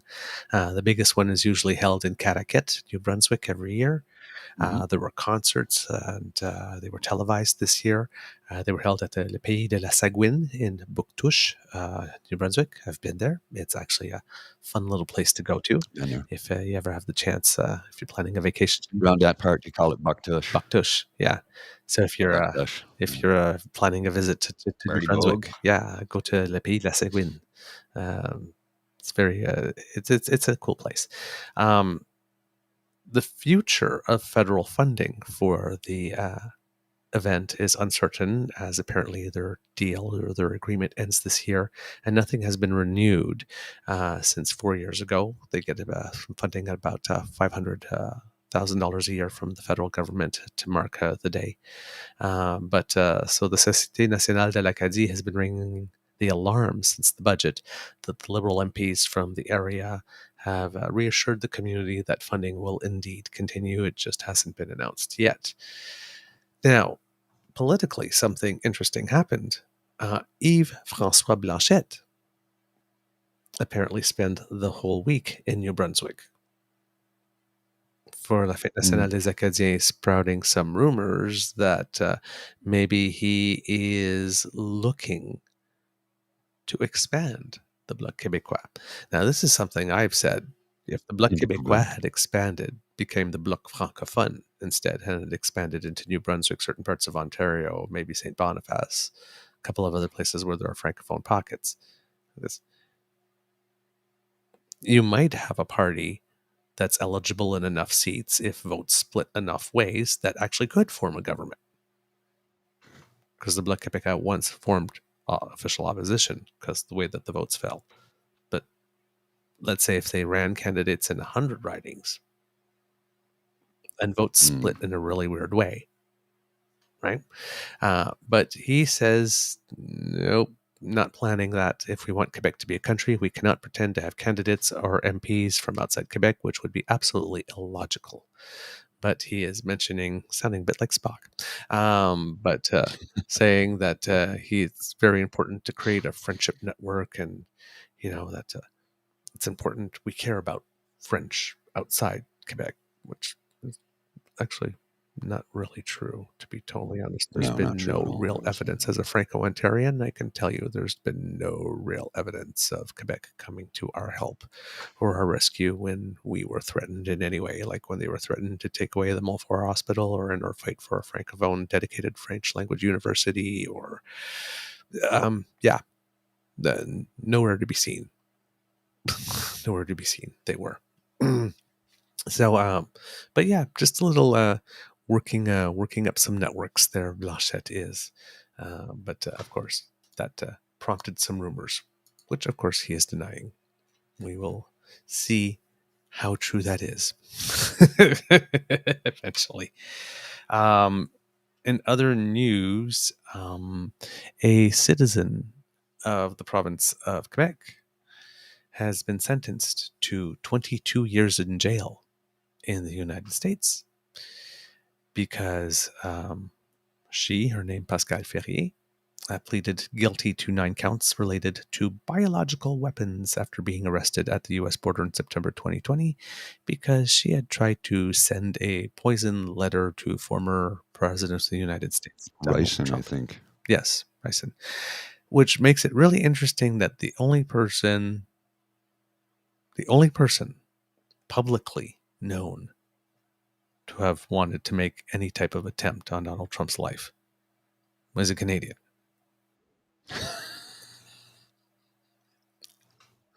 I will just a Quebecois Canadian.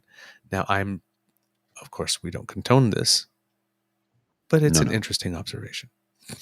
It's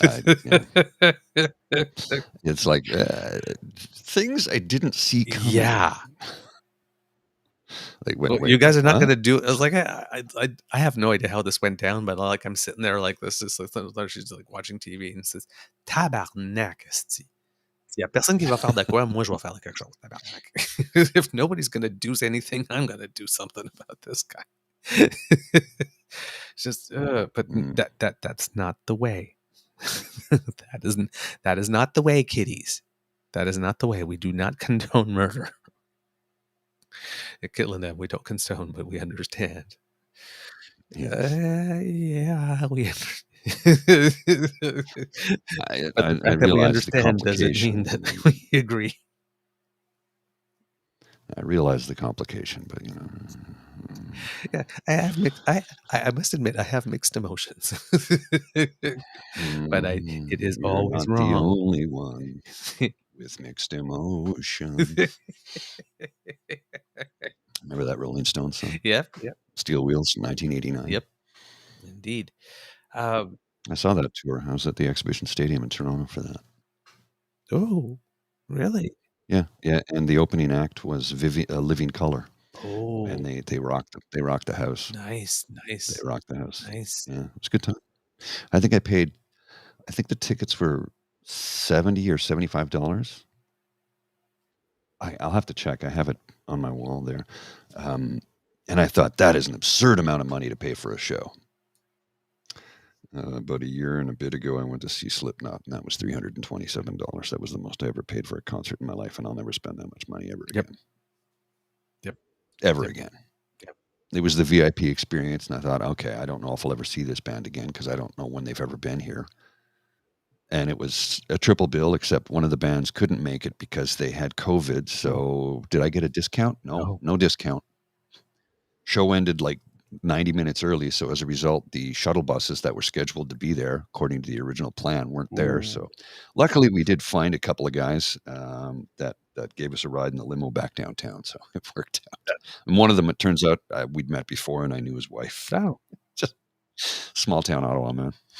What can I say? Oh, man. I Kramered my way home by falling backwards into something. Do we have more time? Yeah, we got lots of time. Let's take it's Friday. I'm working from home. Let's look a little south to us since we've been talking about creepy people. So this forward. So let's finish off with the Orange Menace. It seems that law enforcement officials are investigating threats to members of the Georgia grand jury because Georgia has open court. When the indictment was published, their names and addresses and contact information, I'm guessing, was part of that, or what was made public made those things easy to find for people, internet sleuths. So their images and their addresses are now circulating on far-right websites.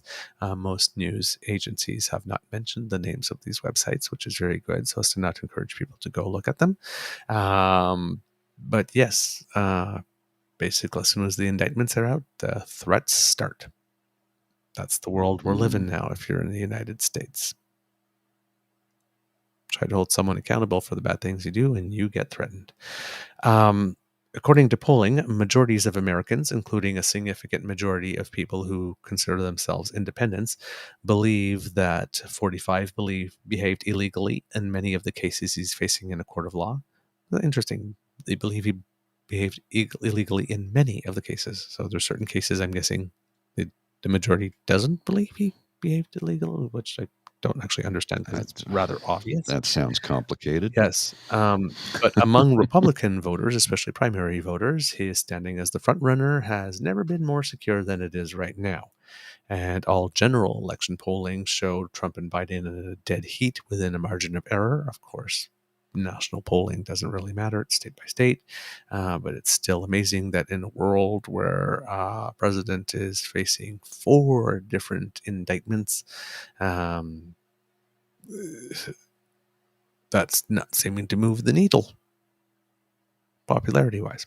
Non-Trump Republicans are revealing that they are concerned that he might be a guarantee loss in a general election, but there's still no conservative movement within the party, any way, shape, or form that is visible to make it such that they would want to take him out, other than, of course, Chris Christie and Asa Hutchinson. But I mean, he's not really rating.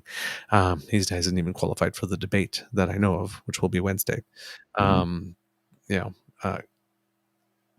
So it seems that he's basically walking away with it. Interesting news with regard to debates and qualifications and all that kind of stuff. Ron DeSantis, whose campaign has been spiraling. He's had to cut staff. He's not popular. People don't like him. He's awkward in person. Well, in the New Hampshire primary, according to polling, he is now running third instead of second. And guess who's running second in New Hampshire? Chris Christie. Well, that's interesting. Apparently, there's lots of commitments to future donations to him should he keep performing well. That's the word on the tweet in terms of fundraising. More people doing bad things because people are going crazy. Sorry, not that word. People are losing their minds over the Trump stuff. A Trump supporter in Texas is in custody after she allegedly threatened to kill Judge Tanya Chutkan, who's presiding over the DC case, if Trump was not reelected. And then the other day, apparently the FBI shot a 75-year-old man somewhere, I'm thinking it's in Iowa, but don't quote me on the state, because he had been publishing on the internet a whole bunch of stuff that he was mad and let the FBI come over here and see what's going to be waiting for them, what I can give them a taste of. And well, that one worried them enough that they went to check it out, and it seems that the guy was not cooperative, and there were some weapons, and boom.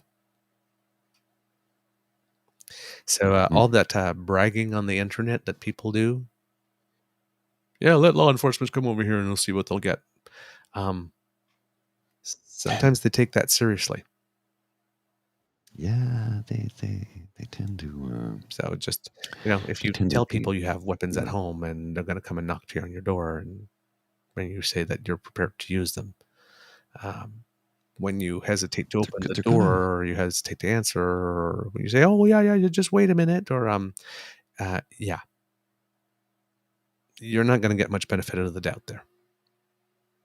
No, you're gonna be on the losing end of that, right?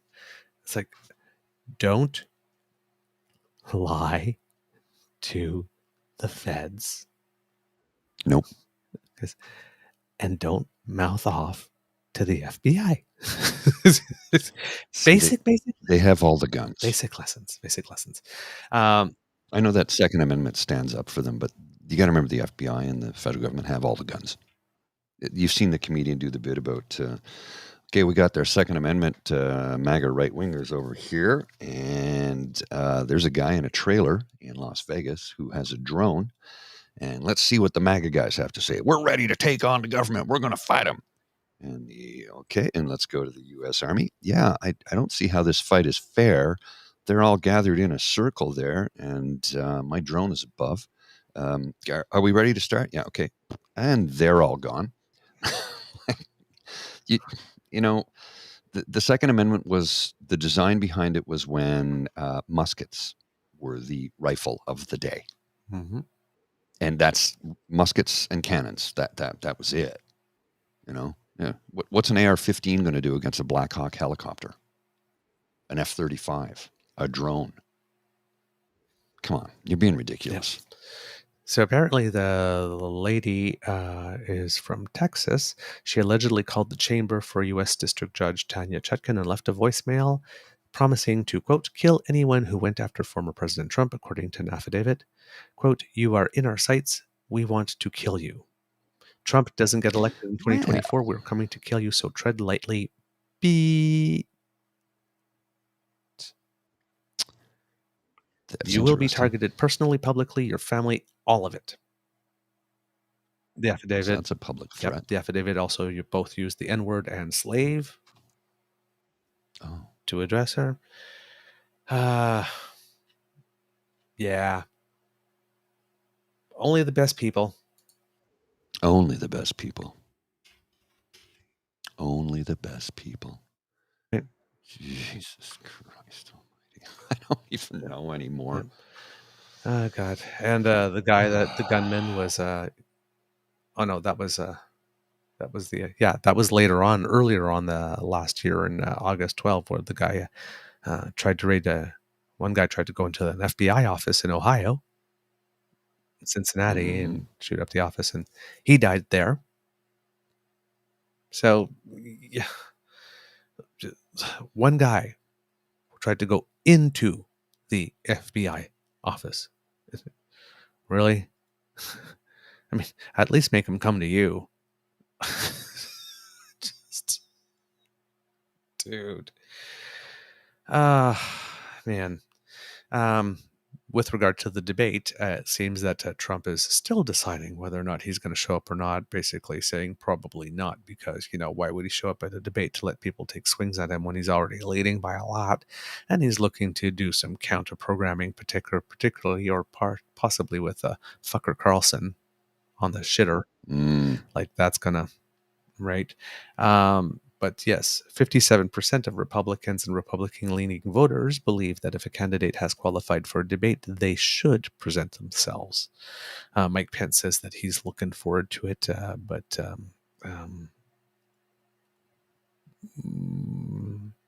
he is, out of all the candidates that are at least registering to qualify for the debate, in last place in the polls. Well, isn't that convenient? Yeah, really, really last place.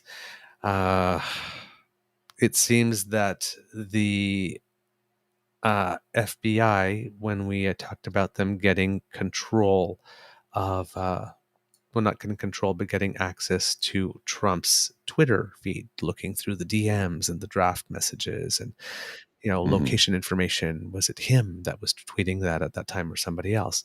Well, it seems that in the Georgia indictment, 12 of the 161 different overt acts that were committed in support or furtherance of the conspiracy are actually tweets sent from his account. Interesting. Not surprised. Not surprised. Hey, masterminds, if you're going to crime, make sure that you document everything. Videotape yourselves doing it all. Every time you finished a So step, you can brag about send a it. group email to everyone. Say, hey, guys, I did it. Just let everybody know. Everybody, please, just go ahead. Now, Trump vows that this coming Monday, that he will release a report that will totally exonerate me. I heard that. Yeah. Super exoneration. You've had 3 years, Felicia. His lawyers are urging him not to do it, as it would probably complete his defense. But he promises, quote, a large, complex, detailed, but irrefutable report on the presidential election fraud which took place in Georgia. Which I should have tabled when I was actually going to court 2 years ago, but I never did. So, but it's ready now, and trust me, it's gonna be big. Now. And this time, it's totally gonna exonerate me. Unlike the 55 court cases in which I fell flat on my face. Yeah, but this time I have the proof. Yes, it's all time real. he's got the proof. Yes. Wait till you see this. Oof, I'm telling you, proof that I've got is, well, a proof is a proof because it's been proven. maybe Trump should get Tracy to be his lawyer. Is that like the Whiffin' Poof song? So the governor of Georgia, Kemp, is on record again saying the 2020 election in Georgia was not stolen. For nearly 3 years now, anybody with evidence of fraud has failed to come forward with it under oath and prove anything in a court of law. Boom. That's a Republican. governor. Mm-hmm. By the way, Donald, in Georgia, in the Deep South, in a Southern strategy state, saying Damn. you got no case. Yeah. And Brian Kemp is not a particularly nice man himself. Just saying. Not really. God. I know. Pence and DeSantis are now being a little more bolder and vocally agreeing that Trump did indeed lose the election 3 years ago. Because they realize we're going to prison now. So screw it. Let's just come clean. Man.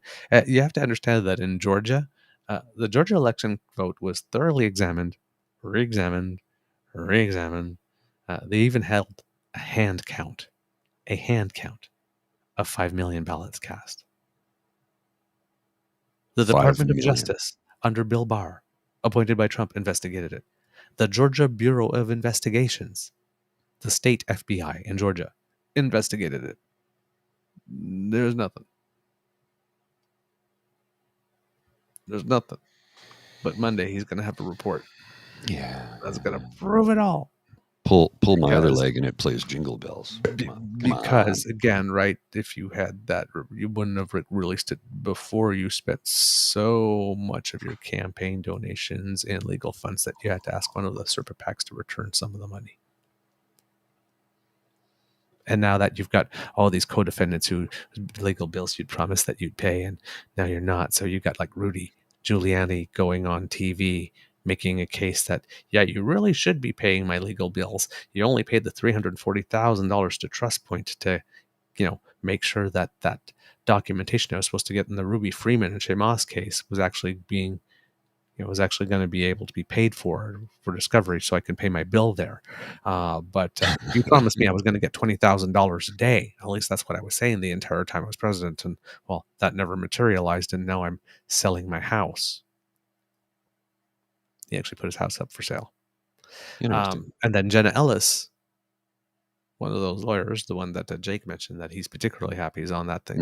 Mm-hmm. He's not paying for hers either, and she's like crowdfunding, and it's like, well, Jenna Ellis, you're no Donald Trump.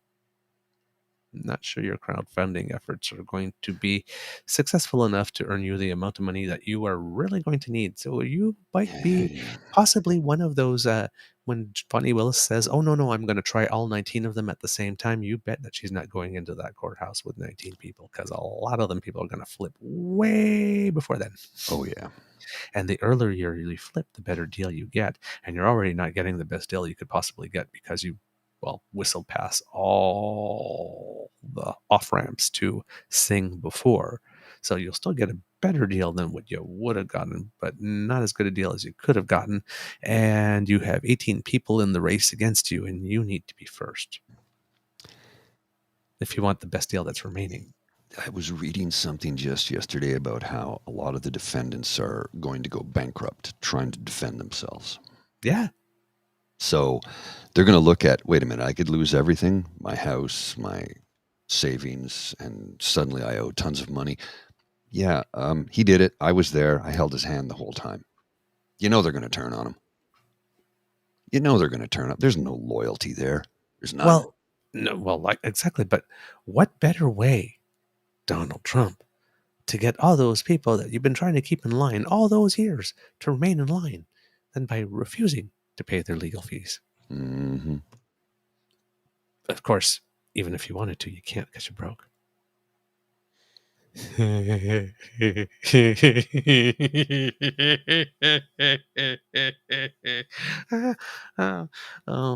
man, I should not be enjoying this so much, should I? It happens. It happens, man. Don't worry about does that make me a bad person? Scales are gray, man. Scales are gray. Yeah. Oh man. Mr. Grizzly. Oh God, it's so much fun. You said that you say here that in our little private chat here that you have a video from Lisa. Yeah, I like videos from Lisa. Seems to have disappeared. Give me a sec till I find it again. I don't know what happened. All right, I will keep yammering then while you do that. So yeah, it's not looking really, really good in the States for this guy. And when you have your lawyers saying, your next media Got PR move that you're planning to do to try this in the media, perhaps don't do that because that will make things more complicated for you. You're getting to the end. So whip up a fresh batch of popcorn because it seems that he's probably going to be surrendering before the debate on Wednesday. People are suspecting he'll do that so you can get maximum coverage to pull away from the debate and make a big scene and big spectacle. So Wednesday during the day or Tuesday? Yeah, probably. But it's open court, so it will all be televised. So there you go. All right, Mr. Grizzly, give us some Lisa. So this is a lovely video from Lisa. Just before I show that, I've got one graphic to show you, and then it leads into what Lisa's going to talk about to a certain degree because they are related. This is a tweet from the Member of Parliament from Kelowna. Canadians cannot afford Trudeau's carbon tax. It's time to act the tax and bring home lower prices. Yeah, her. The MP from Kelowna should look out her window as her community burns. This is her most recent tweet. I can't even with this party. And that's literally the truth. Kelowna's on fire and she's tweeting about a carbon tax. Let's just listen to what Lisa has to say about Skippy and his press conference. This is about 5 minutes and 37 seconds, and you're going to love it. Oh, I definitely going to love it. You are going to love it. Have you ever been at work and somebody comes up and makes a statement, a question even, maybe something you view as an accusation? I'll give you an example. Hey, Lisa, people are going around saying that you actually agree with Danielle Smith's policies. I don't see why. I've never done anything to suggest that I like any of Danielle Smith's policies. Okay, thanks for clearing that up. Scene.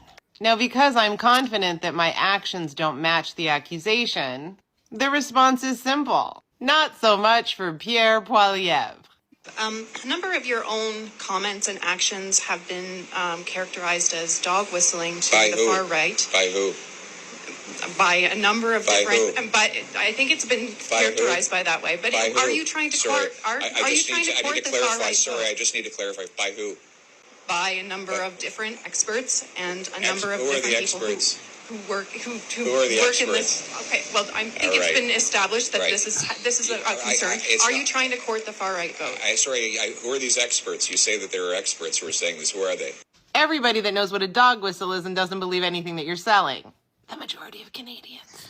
But that was Pierre Poilievre giving his best owl impression. Who? Now, that wasn't even the question that the reporter was asking. It was a statement. And if Pierre didn't agree with that statement, all he needed to do was to clarify that nothing that he's ever said is a dog whistle. He's never embedded messaging to get to his base. He hasn't used terms like take what is rightfully yours, using Anglo-Saxon language, etc., etc. Now, at this stage of the game, politicians can anticipate the question depending on who's asking it. I guarantee you if that had been Rebel talking about dog whistles, he would have chuckled and said, how ridiculous and absurd. Because it wasn't Rebel, he went on the attack to catch the reporter off guard, to dominate the conversation, to deflect from the question. It's a narcissistic technique. Yep. So we're seeing an attempt here to distract. Oh, 100% Pierre. We're seeing an attempt here to distract and protect Justin Trudeau from his extremely unpopular carbon tax. I should have known. He just loves Justin in his mouth. Are you trying to court the far right vote? I'm sorry. Your question seems to be based on a false premise. You can't even tell me who these experts are. It sounds like it's just a CBC smear job. And that is how you deflect a question. You gaslight, you speak over people, you bring in other topics, and you use the same dog whistles. It's a common sense campaign. I don't know why we're campaigning. I don't believe an election has been called. But you're saying that anybody that doesn't follow what it is that you're putting forward does not have common sense. Maybe we have a little bit more common sense than just listening to your dog whistles. Because axing the tax doesn't explain how you're going to make things better. Telling people you're going to create affordable housing doesn't tell us how. And just continuously blaming things on Justin and saying that his political career is in shambles when he's not the one that needed a makeover. Doesn't tell us anything, Pierre. So you're not going to Next answer that question.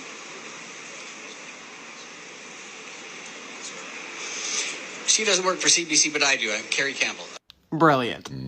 This is a reporter that tried to ask Pierre the question. She does not work for CBC. Now, do you want to see how one of Pierre's supporters reacted to that? I know you do. Mark Slapinski. Now, it doesn't matter that he's blocked me because people posted this all over Twitter. Pierre Poilievre is a man who knows how to keep women in their place. Women reporters should stick to fashion and recipes so they look good and make tasty meals for their husbands. That's Pierre Poilievre's base. When we talk about white nationalist or Christo-fascist ideologies, it has to do with putting everybody down that aren't men and white. I mean, I'll give it to Slapinski. That wasn't even a dog whistle. He just put that narcissism right out there. Nothing scares fragile men more than people that don't bow down to their fragility. As was evidenced, because despite Pierre having just insulted CBC, when Carrie came to speak up, Pierre let him ask the question. And even though Mark's interpretation isn't what Pierre said, it's what his base cheers on. Because if Pierre had clean hands and never used a dog whistle, he actually could have shot down the reporter's question. But he was scared. As he should be. Because we all know Pierre. Oh, and I just want to show this part too. Look at Trudeau's tax right there, 185.8. Gas prices have skyrocketed across Atlantic Canada since Trudeau's tax took effect at the beginning of last month. And now the devastating consequences are hitting grocery stores. Why don't you talk about the gross profits of the oil companies, Pierre? Or the gross profits of the grocery stores? Because they're still making profits despite any tax put in place. Or talk about the bullshit cents off a liter that Danielle Smith put in place when it only just allowed the gas companies to increase the price by that centage. Dog whistles! Pierre Poilievre wants to be our prime minister. Who? Once again, Lisa with the Grand Slam home run. Like, nails it, puts a button on it, puts a bow on it, just gives you everything you need right there in one fell swoop. I understand that wildfires are an excuse for the Conservatives, or so they believe, to give everyone a piece of red steak and tell them to put it on the grill. But as a PR guy, who in their effing right mind tells people during wildfires, during evacuations, to have a gas station press conference?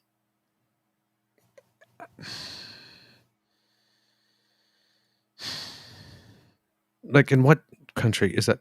That's like, a child washes up on the shore face down, as we've seen before, and you decide to make an announcement at, a swimming pool factory. Just that day. Or I just... Yeah. Or a polytechnique happens and the next day you go and announce a gun liberalization law or something. You just Megantic blows up and you announce that you're cutting worker regulations even more or something. Who goes there? Who advises that? And how do they still freaking have a job? I don't know. I don't know. Like, it's mind-blowing to me. Everything is burning. The one thing we seem to have somewhat agreed to do as a nation is at least put a price on carbon. Well, of course, how many responses have you heard from certain members of a certain political party in the House of Commons? Says, well, the carbon tax didn't do anything to stop the hurricanes or floods or wildfires. Oh, Jesus H. Christ.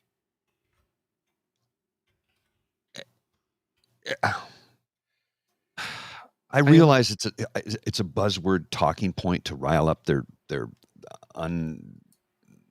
their ignorant base, and I say ignorant because they're uninformed. They're uninformed base. I get that. But come on, they're playing you for fools. They think you're stupid and they're treating you as such. It's the exasperation, my daily exasperation. Usually followed by my daily pint. That's a joke. I'm just kidding. My daily exasperation followed by my daily pint. Ah. It's a joke. Usually a few pints. Who's kidding who? Glass of wine. Coffee. But no, you're true. We have, like I said, I just don't. I don't get this thing that the solution right now is to axe a carbon tax, to axe the one thing that we are doing that is known to work. Mm-hmm. That's known to work, and remove it, and still have nothing with which to replace it. The technology that they've been promising for 17 years, it's not here and ready to deploy and start reducing GHG emissions right now.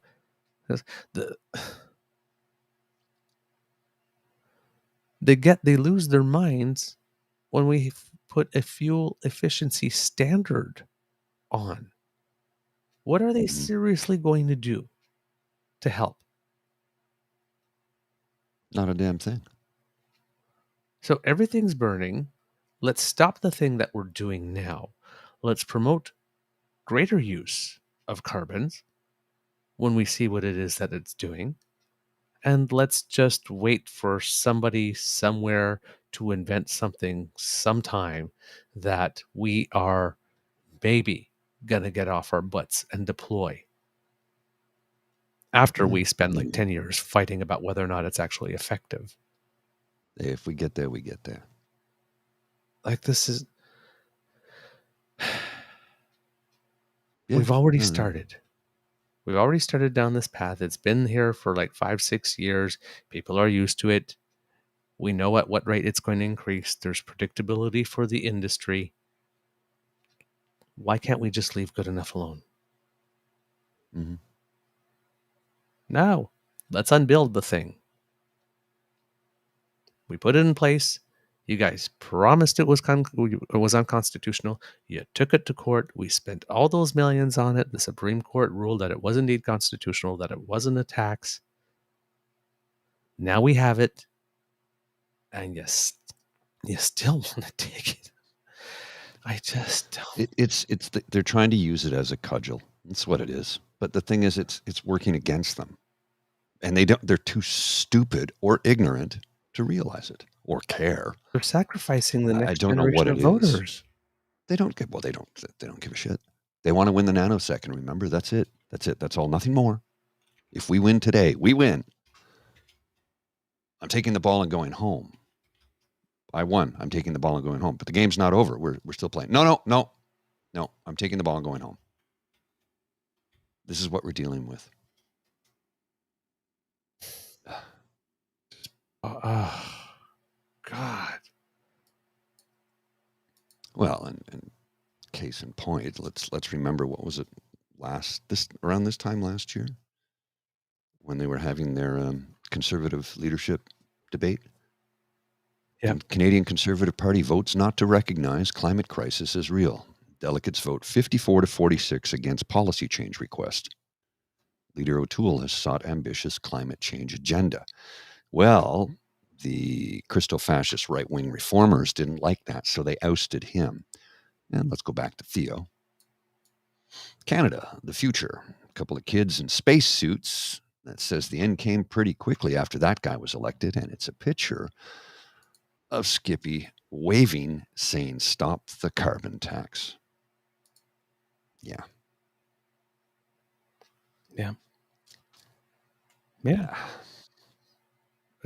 And again, you do not have a serious campaign unless you have a serious climate policy.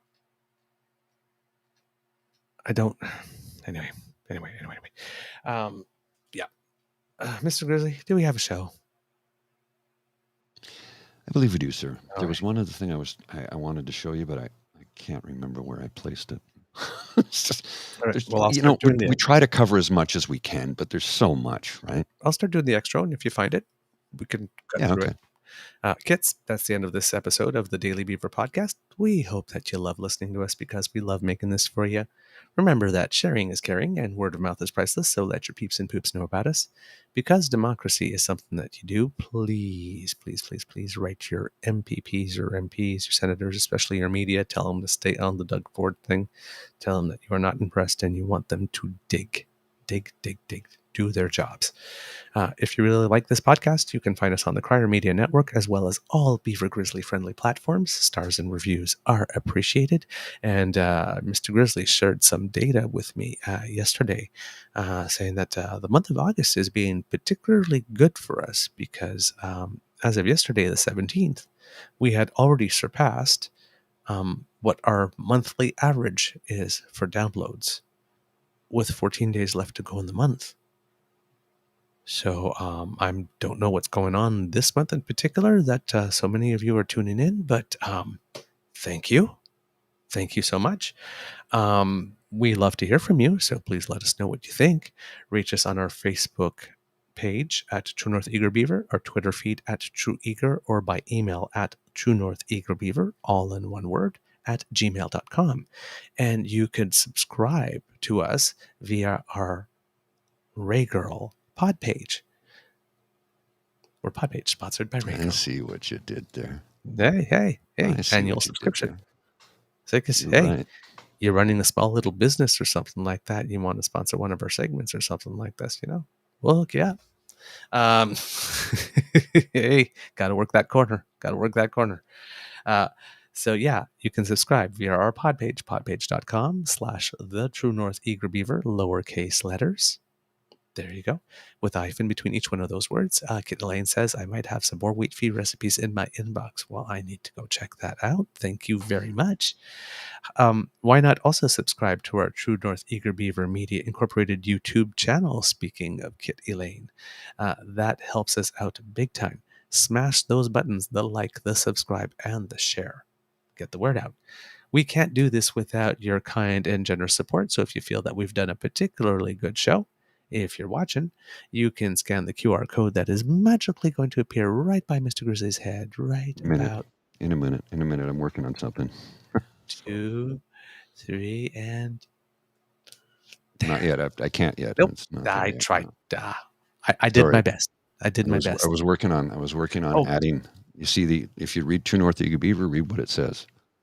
Sponsored by the Ray Girl. Lovely. It's true. Yeah. It's true. It is true. Yeah. It is true. Yes, that's our pod page. There you go. The lovely idea. I guess I needed to be holding the crown at the time while I was trying to make magic happen. Oh, wow. Now I know. But if you scan that QR code, that will bring you to our coffee site. And if you are not watching but listening, please use your voice command or those lovely digits on those beautiful hands of yours to go to coffee, ko-fi.com/eagerbeaver, lowercase letters, all in one word. And that's where you can make your donation to our emergency hydration fund, where our friends Caesar and Guinness and Hot Chocolat and Cafe are waiting for us to help us write, produce, market, and deliver this show to you. And the reason for which I got this big smile on my face is because I just saw a comment from Kit Jen going, which corner? Asking for a friend. That's a good one. I like it. I'm working Portage in Maine, and I'm wearing one of those Marilyn Monroe white dresses. Where's Portage, dude? If you're in Winnipeg, it's Portage. I know, Portage. It's my French. I know. It's You say Portage. You say Portage in Winnipeg. Somebody's gonna. Yes, Portage. What the hell you Sorry. say? Yeah, Portage like porridge. I know, Portage in Maine. Forgive me, I'm a Franco-Ontarian. That's a. Think nothing of it. I just don't want to see you get hit. That's all. It's gonna keep happening, kids. It's gonna. I see the A and I just go Portage, like corsage. Yep. And frottage and collage and all of it. Frottage. All the age words. What? You snuck a Casual Friday reference in there. Kind of like the pirate. I'm terrible. Okay, so yes, clearly we're being shameless. So please send us money. That's what we're really saying here. Send us money. I got to pay for this stuff. From the Beaver Lodge, this is your eager beaver saying, until next time, dear kids, it could be a tough world out there. So be kind to and gentle with yourself. Yes, I know speaking French on the prairies is not a good idea. It can usually backfire. Mr. Grizzly, do you have some words of wisdom for us before we go? Yeah, I do. Write to your MPP if you are a resident here in Ontario and let them know that Doug Ford's criminal, corrupt organization is not acceptable. We are not going to stand for this. We need to organize everybody in this province to get involved. It's important. I realize the vote is a couple of years off, 3, but we got to figure out a way to take this man down now, because lost the confidence. My God, the only people that have confidence in him are the ones who are profiting, while the rest of us get screwed. So yes, write your MPP. Write a letter, an actual letter. The email does nothing. Tweets do nothing. Facebook posts do nothing. They're a waste of time and energy on your part if you want to get the attention of your member of provincial parliament. You need to write them a letter. And again, all you got to do is send it to Queen's Park. You don't even have to put a stamp on it. They will deliver it. Mm-hmm. That's my advice for today.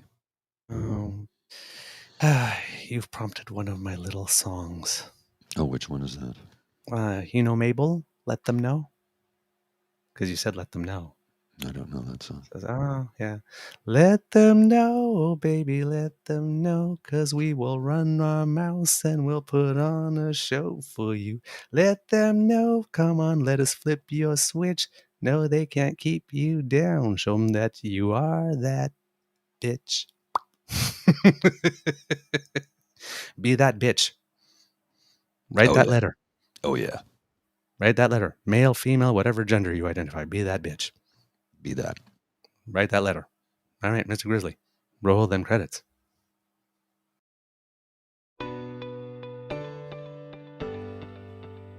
You are listening to a True North Eager Beaver media podcast. The True North Eager Beaver podcasts are proudly brought to you by our founding sponsors, the Miss V Mysteries from Corvid Moon Publishing, your source for science fiction, fantasy, and cozy mysteries featuring a broad diversity of characters. CanadianTarot.com, your uniquely Canadian online eclectic tarot community and forum, and The Pepper Master, hot pepper sauces made from fresh farm ingredients to thrill your taste buds and expand your mind.